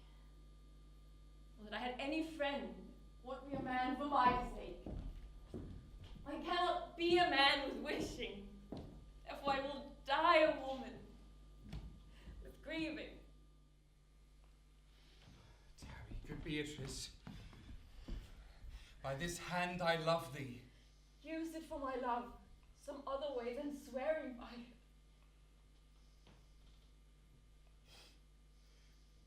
Think you in your soul the Count Claudio hath wronged Hero?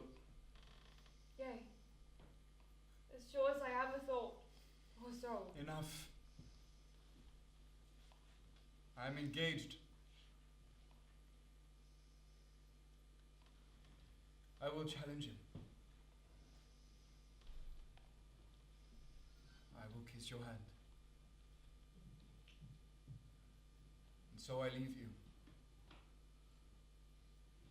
By this hand Claudio shall render me a dear account. As you hear of me, so think of me. Go. Comfort your cousin. I must say she's dead. And so farewell.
commissioned for the sexton.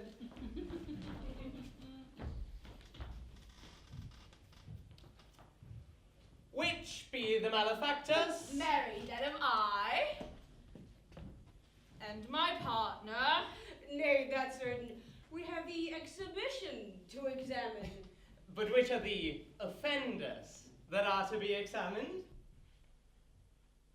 Let them come before, Master Constable. Yea, marry, let them come before me. What is your name, friend? Borachio. Write down, Borachio. And yours, Sirrah? I am a gentle woman, and my name is Conrad. Pray, write down, Master Gentle Woman, Conrad. Masters, do you serve God? Yea, sir, we hope. Pray, write down that they hope they serve God. Oh, and write God first, for God defend, God should go before such villains. Masters, I say to you, it is proved already that you are little better than false names. How answer you for yourselves? Marry, sir, we say that we are. None. A marvelous witty fellow, I assure you, but I will go about with her. A word in your ear, Sirrah. Master, I say to you, it is thought already that you are false knaves.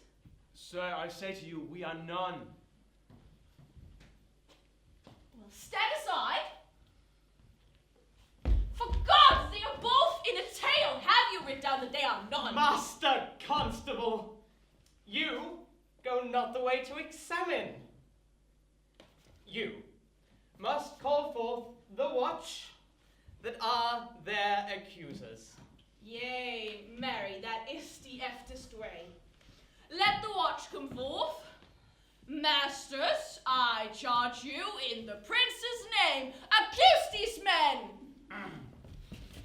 This man said, sir, that Don John, the prince's brother, was a villain. Write down, Prince John, a villain.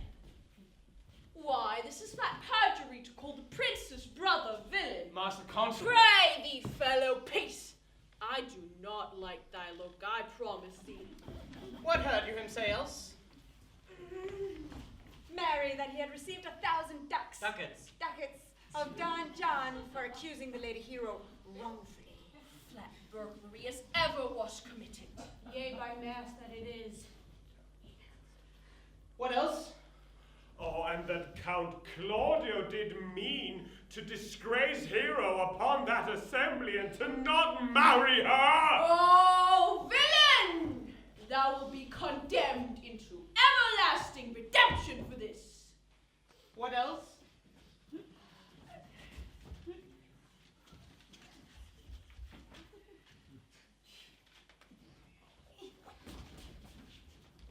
That is all.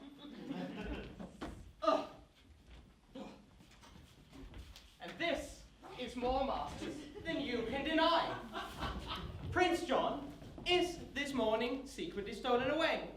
Hero was in this manner accused, in this very manner refused, and upon the grief of this, suddenly died.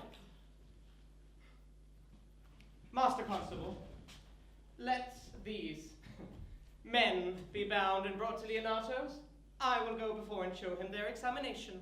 Come, let them be opinioned. Let them be in the hands of... Oh! Coxcomb! God's my life, where's the sexton? Have him write down the prince's officer, Coxcomb. Come, bind her. Thou naughty varlet. Oh, wait! You, sir, are an ass! You are an ass!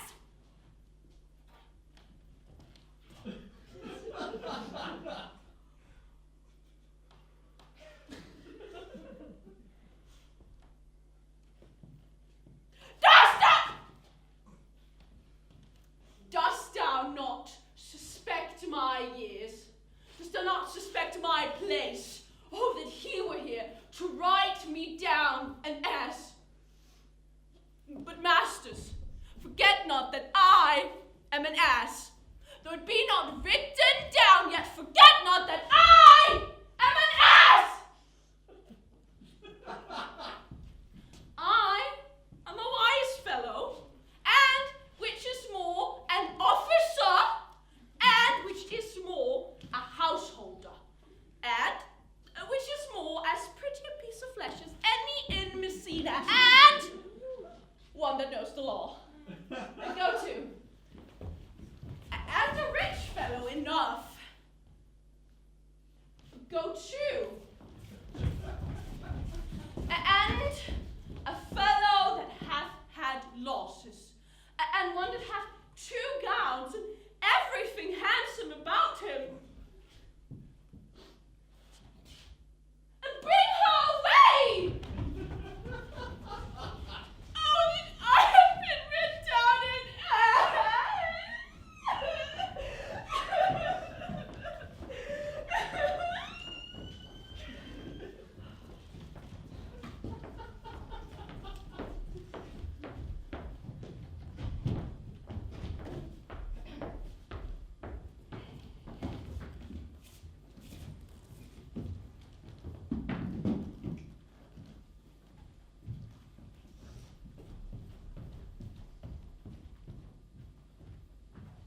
If you go on thus, you will kill yourself. And 'tis not wisdom thus to second grief against yourself. I pray thee, cease thy counsel. Bring me a father that so loved his child, whose joy of her is overwhelmed like mine, and bid him speak of patience. Measure his woe the length and breadth of mine, and let it answer every strain for strain. If such a one will smile and stroke his beard and patch grief with proverbs, bring him yet to me, and I of him will gather patience. But there is no such man. For brother, 'tis all men's office to speak patience to those that reign under the load of sorrow, but no man's virtue nor sufficiency to be so moral when he shall endure the like himself. Therefore give me no counsel. My griefs cry louder than advertisement. Therein do men from children nothing differ. I pray thee, peace. I will be flesh and blood. Yet bend not all the harm upon yourself. Make those that do offend you suffer too. There, thou speakst reason. Nay, I will do so. My soul doth tell me Hero is belied. That shall Claudio know. So shall the prince, and all of them that thus dishonour her. Here come the prince, and Claudio hastily. Good den. Good den. Good day to both of you. Hear you? We have some haste, Leonato. Some haste, my lady. Well, fare you well, my lady. Are you so hasty now? Well, all is one. Nay, do not quarrel with us, good old man. If he could right himself by quarrelling, some of us would lie low. Who wrongs him? Mary, thou dost wrong me, thou dissembler. Nay, never lay thy hand upon thy sword. I fear thee not. Marry, beshrew my hand if it gave your age such cause of fear. In faith, my hand meant nothing to my sword. Never fleer and jest at me. No, Claudio, to thy head. Thou hast so wronged mine innocent child and me, that I'm forced to lay my reverence by, and do challenge you to trial of a man. I say thou hast belied mine innocent child. Thy slander hath gone through and through her heart, and she lies buried with her ancestors in a tomb where never scandal slept, save this of hers, framed by thy villainy. My villainy? Thine, Claudio. Thine, I say. You say not right, old man. My lady, I'll prove it on his body if he dare, despite his nice fence, his active practice, and his May of youth. Away? I'll not have to do with you! Canst thou so daff me? Thou hast killed my child! If thou killst me, boy, thou shalt kill a man. He shalt kill 2 of us, and men indeed. But 'tis no matter. Let him kill one first. Come, follow me, boy. Come, sir boy. Come follow me, sir boy. I will you from your fine fence. May I am a gentleman, I will, brother. Content yourself. God knows I love my niece. And she lies dead. Slandered to death by villains. That dare as well answer a man indeed as I dare take a serpent by its tongue. Boys, maggots, jacks, milksops. Brother, hold you content. What men I know them, yea, and what they weigh into the utmost scruple. Scrambling, out-facing, fashion-monging boys that lie and cog and deprave and slander, and speak of half a dozen dangerous words, how they might hurt their enemies if they dare. And this is all. But brother Anthony, do not you meddle. Let me deal in this. Gentlemen both, we will not wake your patience. My heart is sorry for your daughter's death. But on my honor, she was charged with nothing but what was true and very full of proof. my lady. My lady. I will not hear you. No. Come, brother. Away. I will be heard! And shall. Or some of us will smart for it.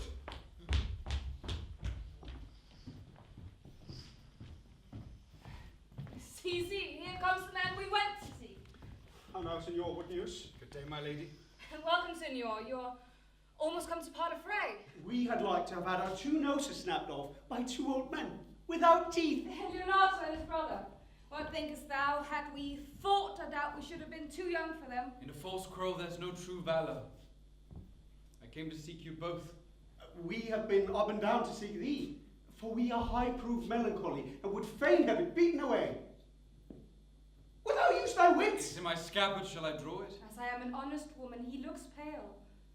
Art thou sick or angry? What? Courage, man!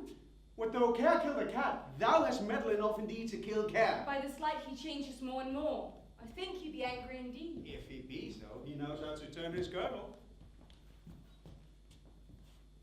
Shall I speak a word in your ear? Oh, God bless me from a challenge. You're a villain. I jest not. I'll make good how you dare, with what you dare, and when you dare. Do me right, or I'll protest your cowardice. You have killed a sweet lady, and her death shall lie heavy on you. Let me hear from you. Well, I will meet thee, so I may have good Very well, boy, you know my mind. My lady, for your many courtesies I thank you. I must discontinue your company.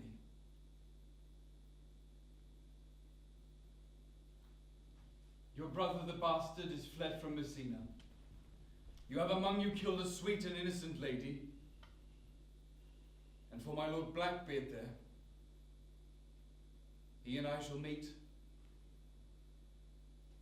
Until then, peace be with him.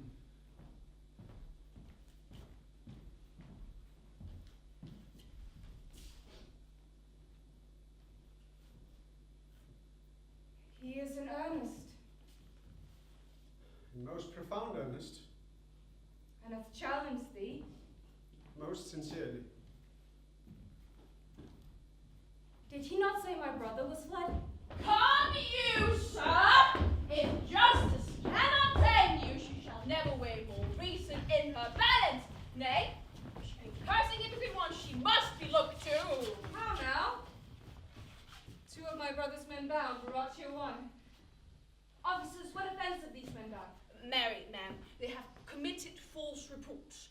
Moreover, they have spoken untruths. Secondarily, they are slanderers. Sixth, and lastly, they have belied a lady. Thirdly, they have verified unjust things. And to conclude, they are lying knaves! First, I ask thee what they have done. Thirdly, I ask thee, what's their offense? Sixth and lastly, why they are committed, and to conclude, what you lay to their charge.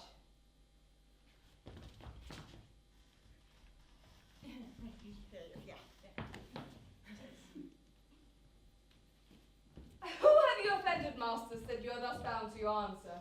This learned constable is too cunning to be understood. What's your offense?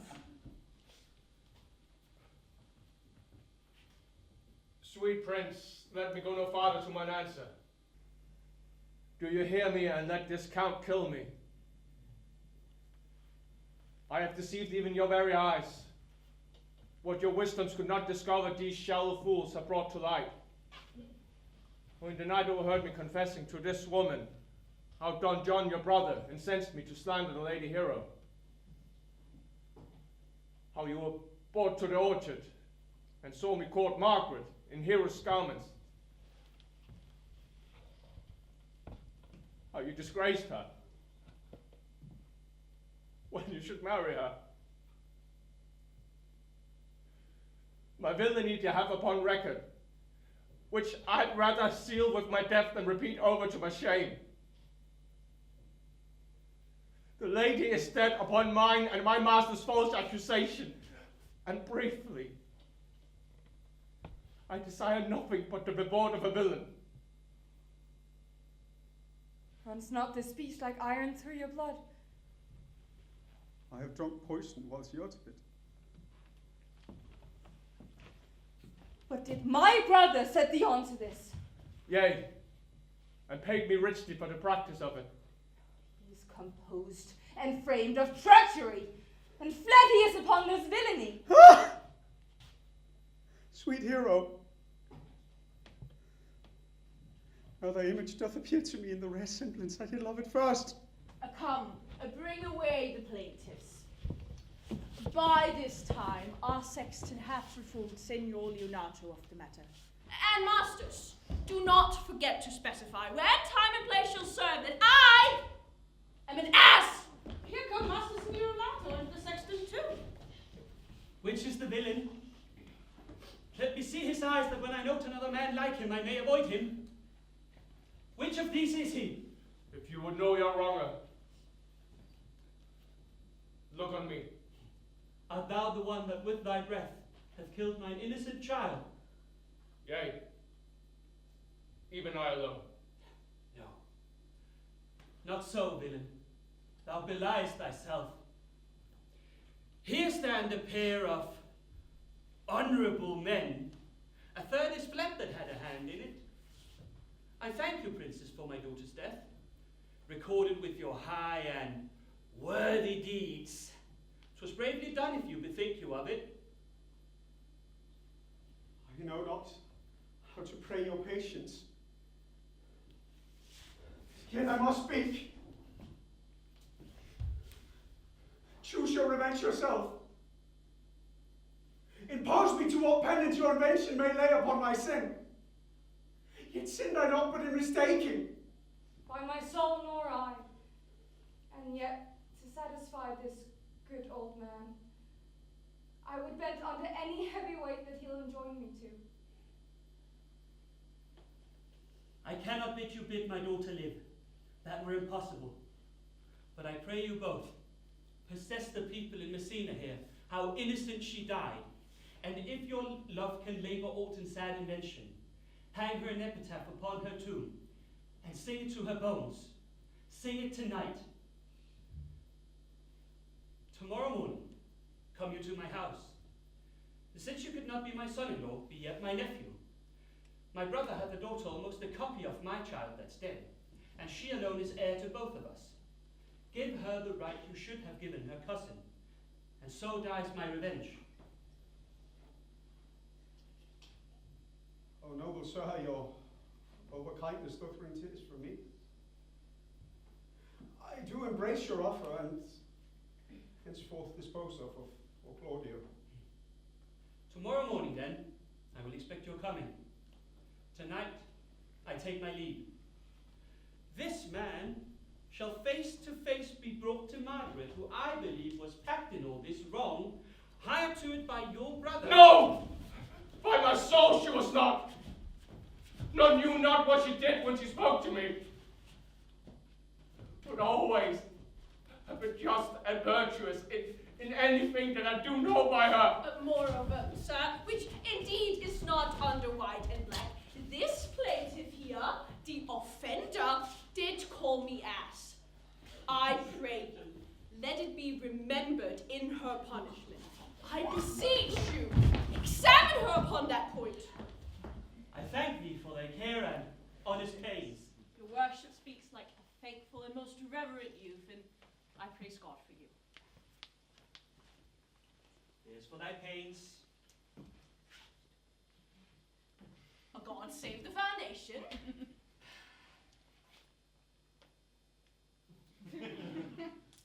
Go!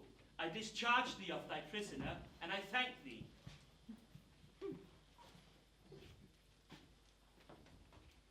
I leave an errand knave with your worship, which I beseech your worship to correct yourself for the example of others. God keep your worship. I wish your worship well.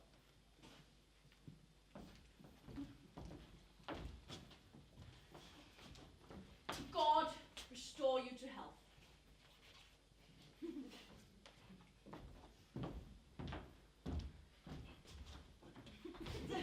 I humbly give you leave to depart, and if a merry meeting may be wished, God prohibit it.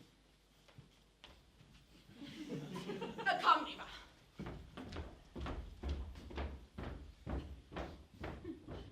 Farewell, my lords. We look for you tomorrow. We will not fail. Tonight I'll mourn with Hero. Bring you these fellows on. We'll talk to Margaret how her acquaintance grew with this lewd fellow.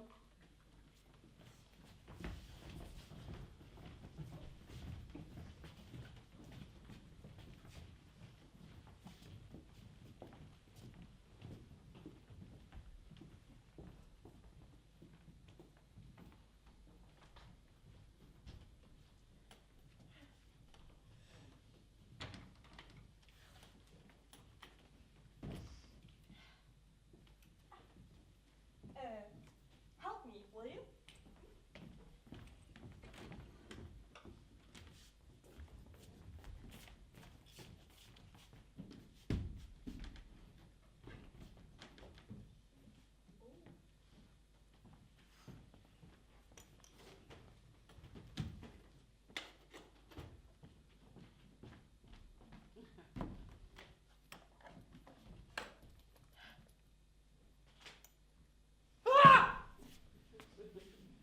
God, no! Please. No!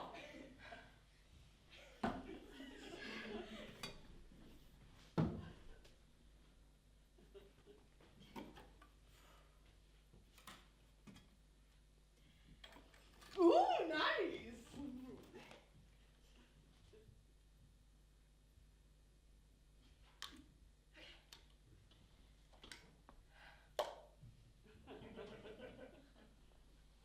Thank you.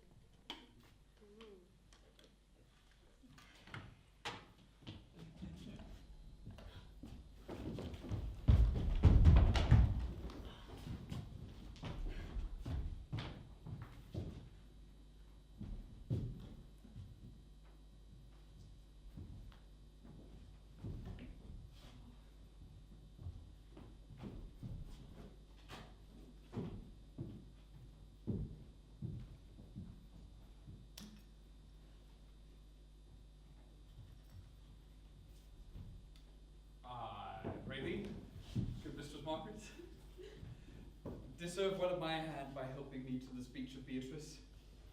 Will you then write me a sonnet in praise of my beauty? In so high a star, Margaret, that no man living shall come over it. For in most comely truth thou dost deserve it. To have no man come over me? Why, shall I always keep below stairs? Thy wit is as quick as the greyhound's mouth it catches. And yours as blunt as Spencer's spoils, which hit but hurt not. I pray thee call Beatrice. I give thee the shields. Give us the swords. We have shields of our own. Well, I'll call Beatrice to you. Who I think had legs. And therefore will come.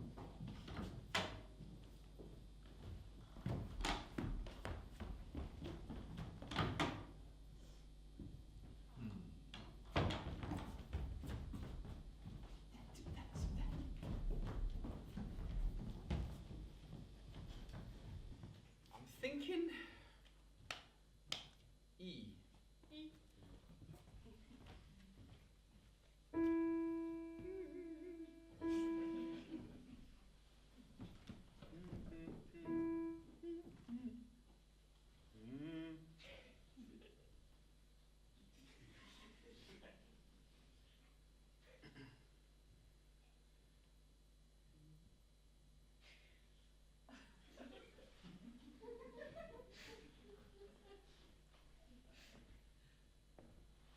the god of love.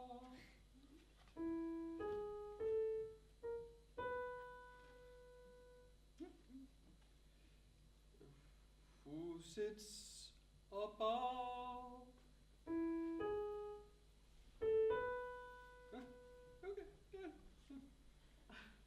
The god of love, who sits above.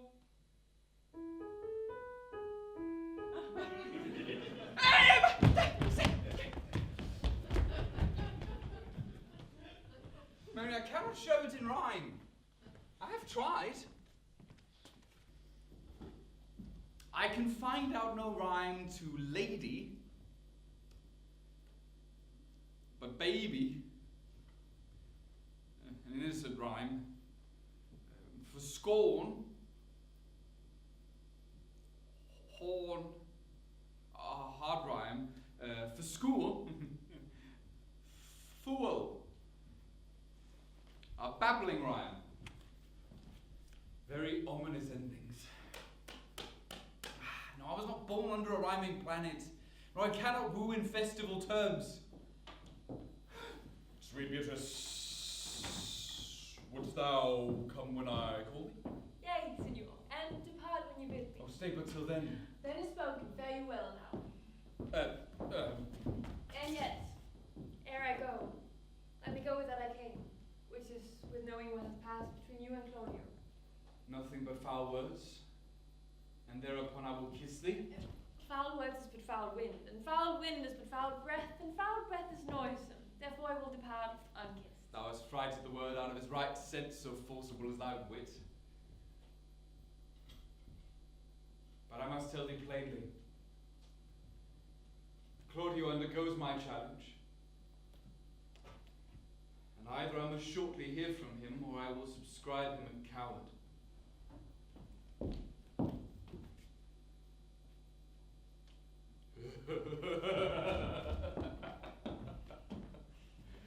I pray thee, tell me now, for which of my bad parts didst thou first fall in love with me?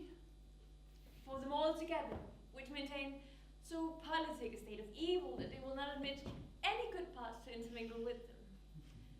But for which of my good parts did you first suffer love for me? Suffer love, a good epithet. I do suffer love indeed, for I love thee against my will. In spite of your heart, I think. Alas, poor heart. If you spite it for my sake, I will spite it for yours. For I will never love that which my friend hates. Thou and I are too wise to woo peaceably. It appears not in this confession. There's not one wise man among 20 that will praise himself.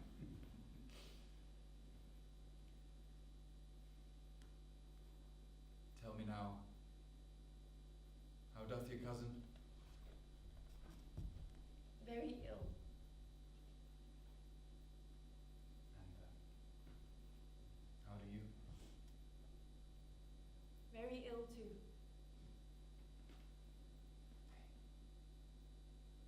Serve God, love me, and men.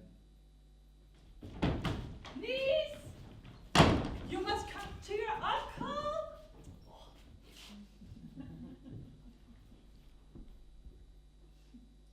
Oh, yeah.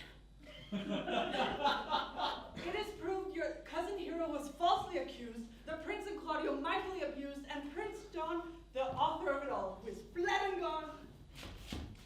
Will you come presently? Will you go hear this news, Signor? I will live in your heart, die in your lap, and be buried in your eyes. Ahem. And moreover, I will go with thee to thy uncle's.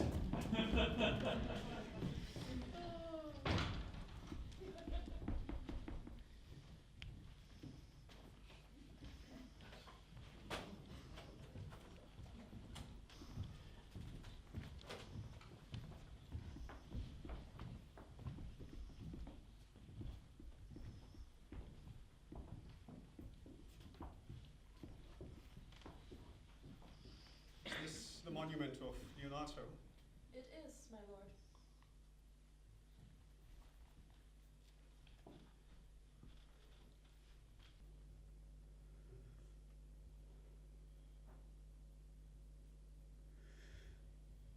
done to death by slanderous tongues, was the hero that here lies. Death in guerdon of her wrongs gives her fame, which never dies. So the life that died in shame lives in death with glorious fame.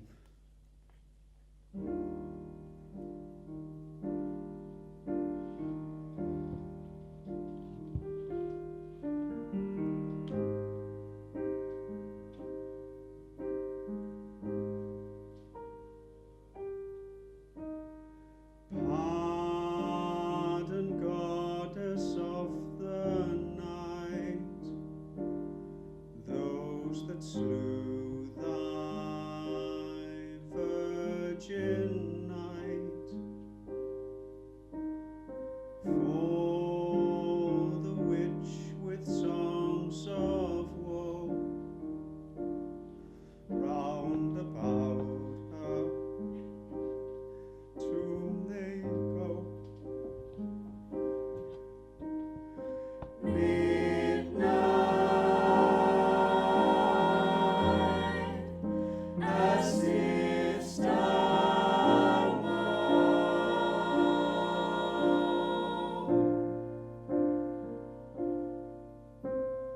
help us to sigh and groan.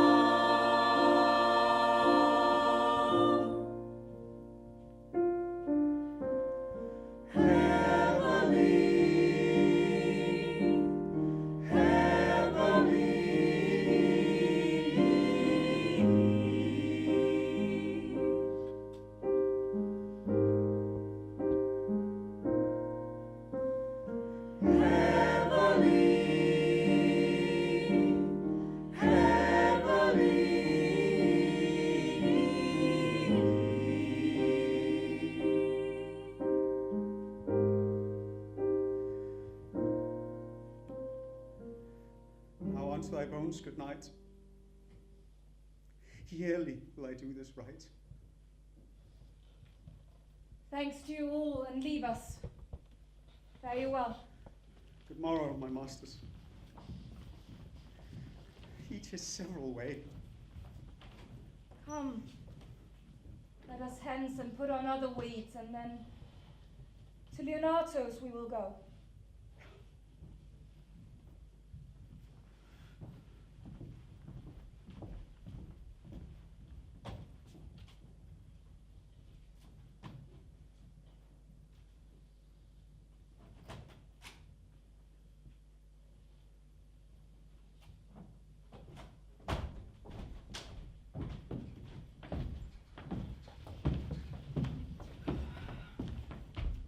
Abilik me up! Kom. Venga, venga, venga. Ja, og så en der, og to der, og en der. Skal du også gøre alting selv?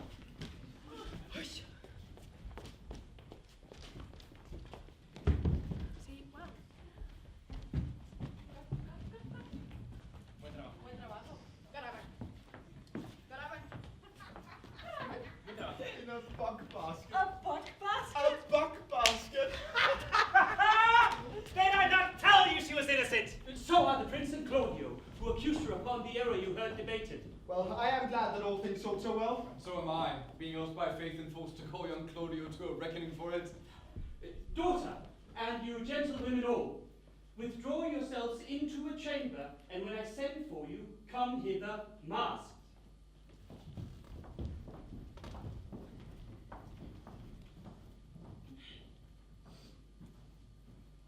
The Prince and Claudio promised by this hour to visit me.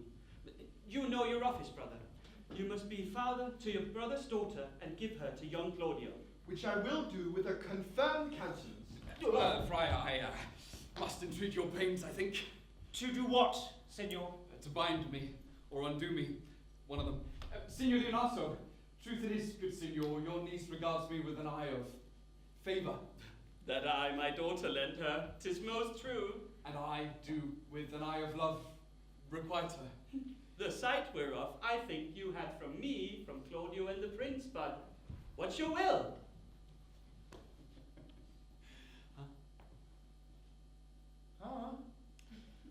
Your answer, sir, is enigmatical.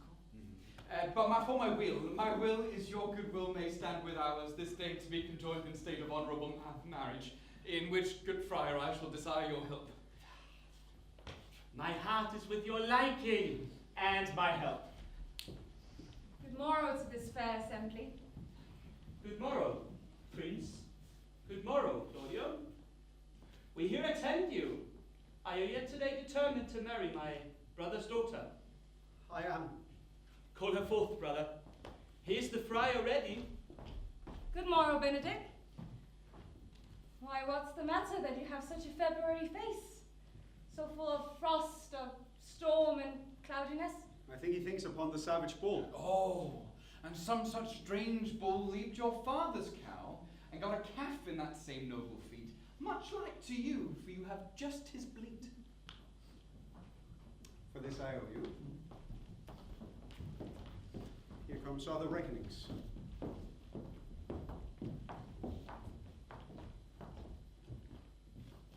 Which is the young lady I must seize upon? The same is she, and I do give you her.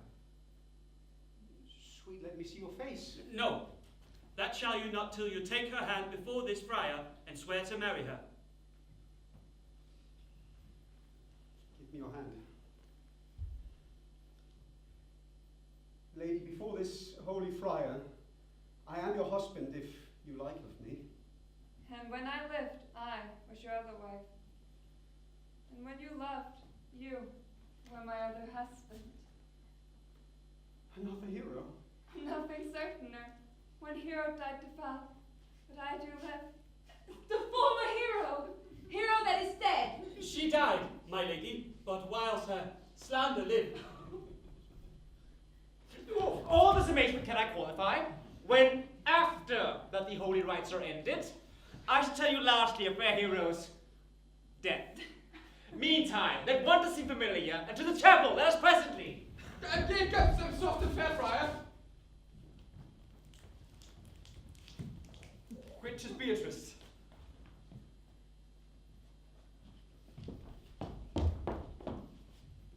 I answer to that name. What is your will?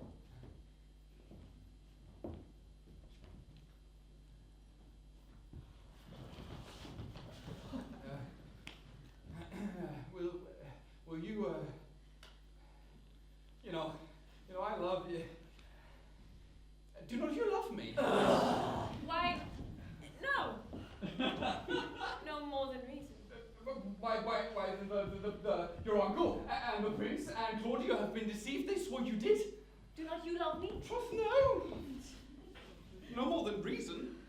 Why then my cousin, Margaret and Ursula, must deceive they did swear you did. They swore that you were almost sick for me. They swore that you were well nigh dead for me. But there's no such matter. That you do not love me? No, truly. But in friendly recompense. Come, cousin. I'm sure you love the gentleman. And I'll be sworn upon it that he loves her. For here's Hey! Written in his hand, the halting son of his own pure brain, fashioned to Beatrice. Oh. And here's another, written by cousins I had stolen from her pocket containing her affection for the Benedict.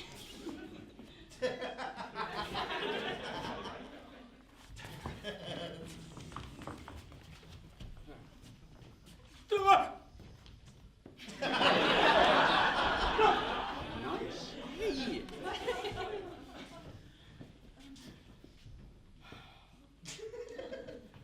A miracle. Is our own hands against our hearts? Ah, come, I'll have thee.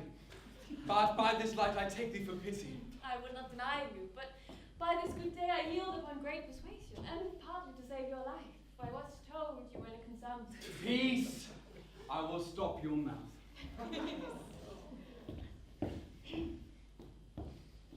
How dost thou, Benedict, the married man?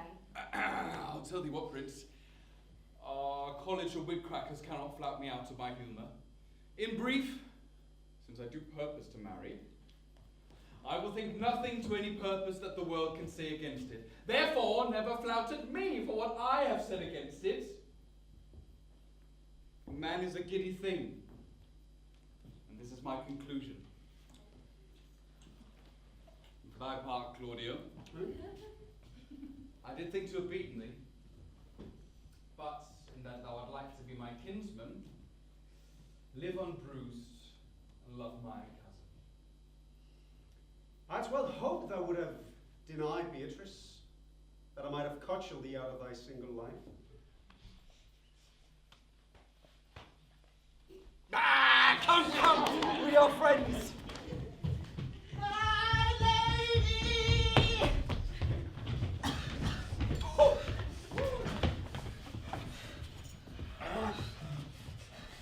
Your brother John is taken in flight, but with armed men, back to Messina.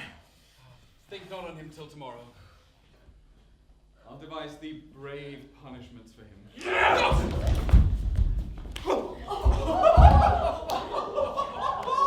Strike up, pipers! Oh, let's have a dance till we're married, that we may lighten our hearts and our wives' heels. We'll have dancing afterwards. Understand my word. Therefore, play music. Prince, thou art sad. Get thee a wife. Get thee a wife.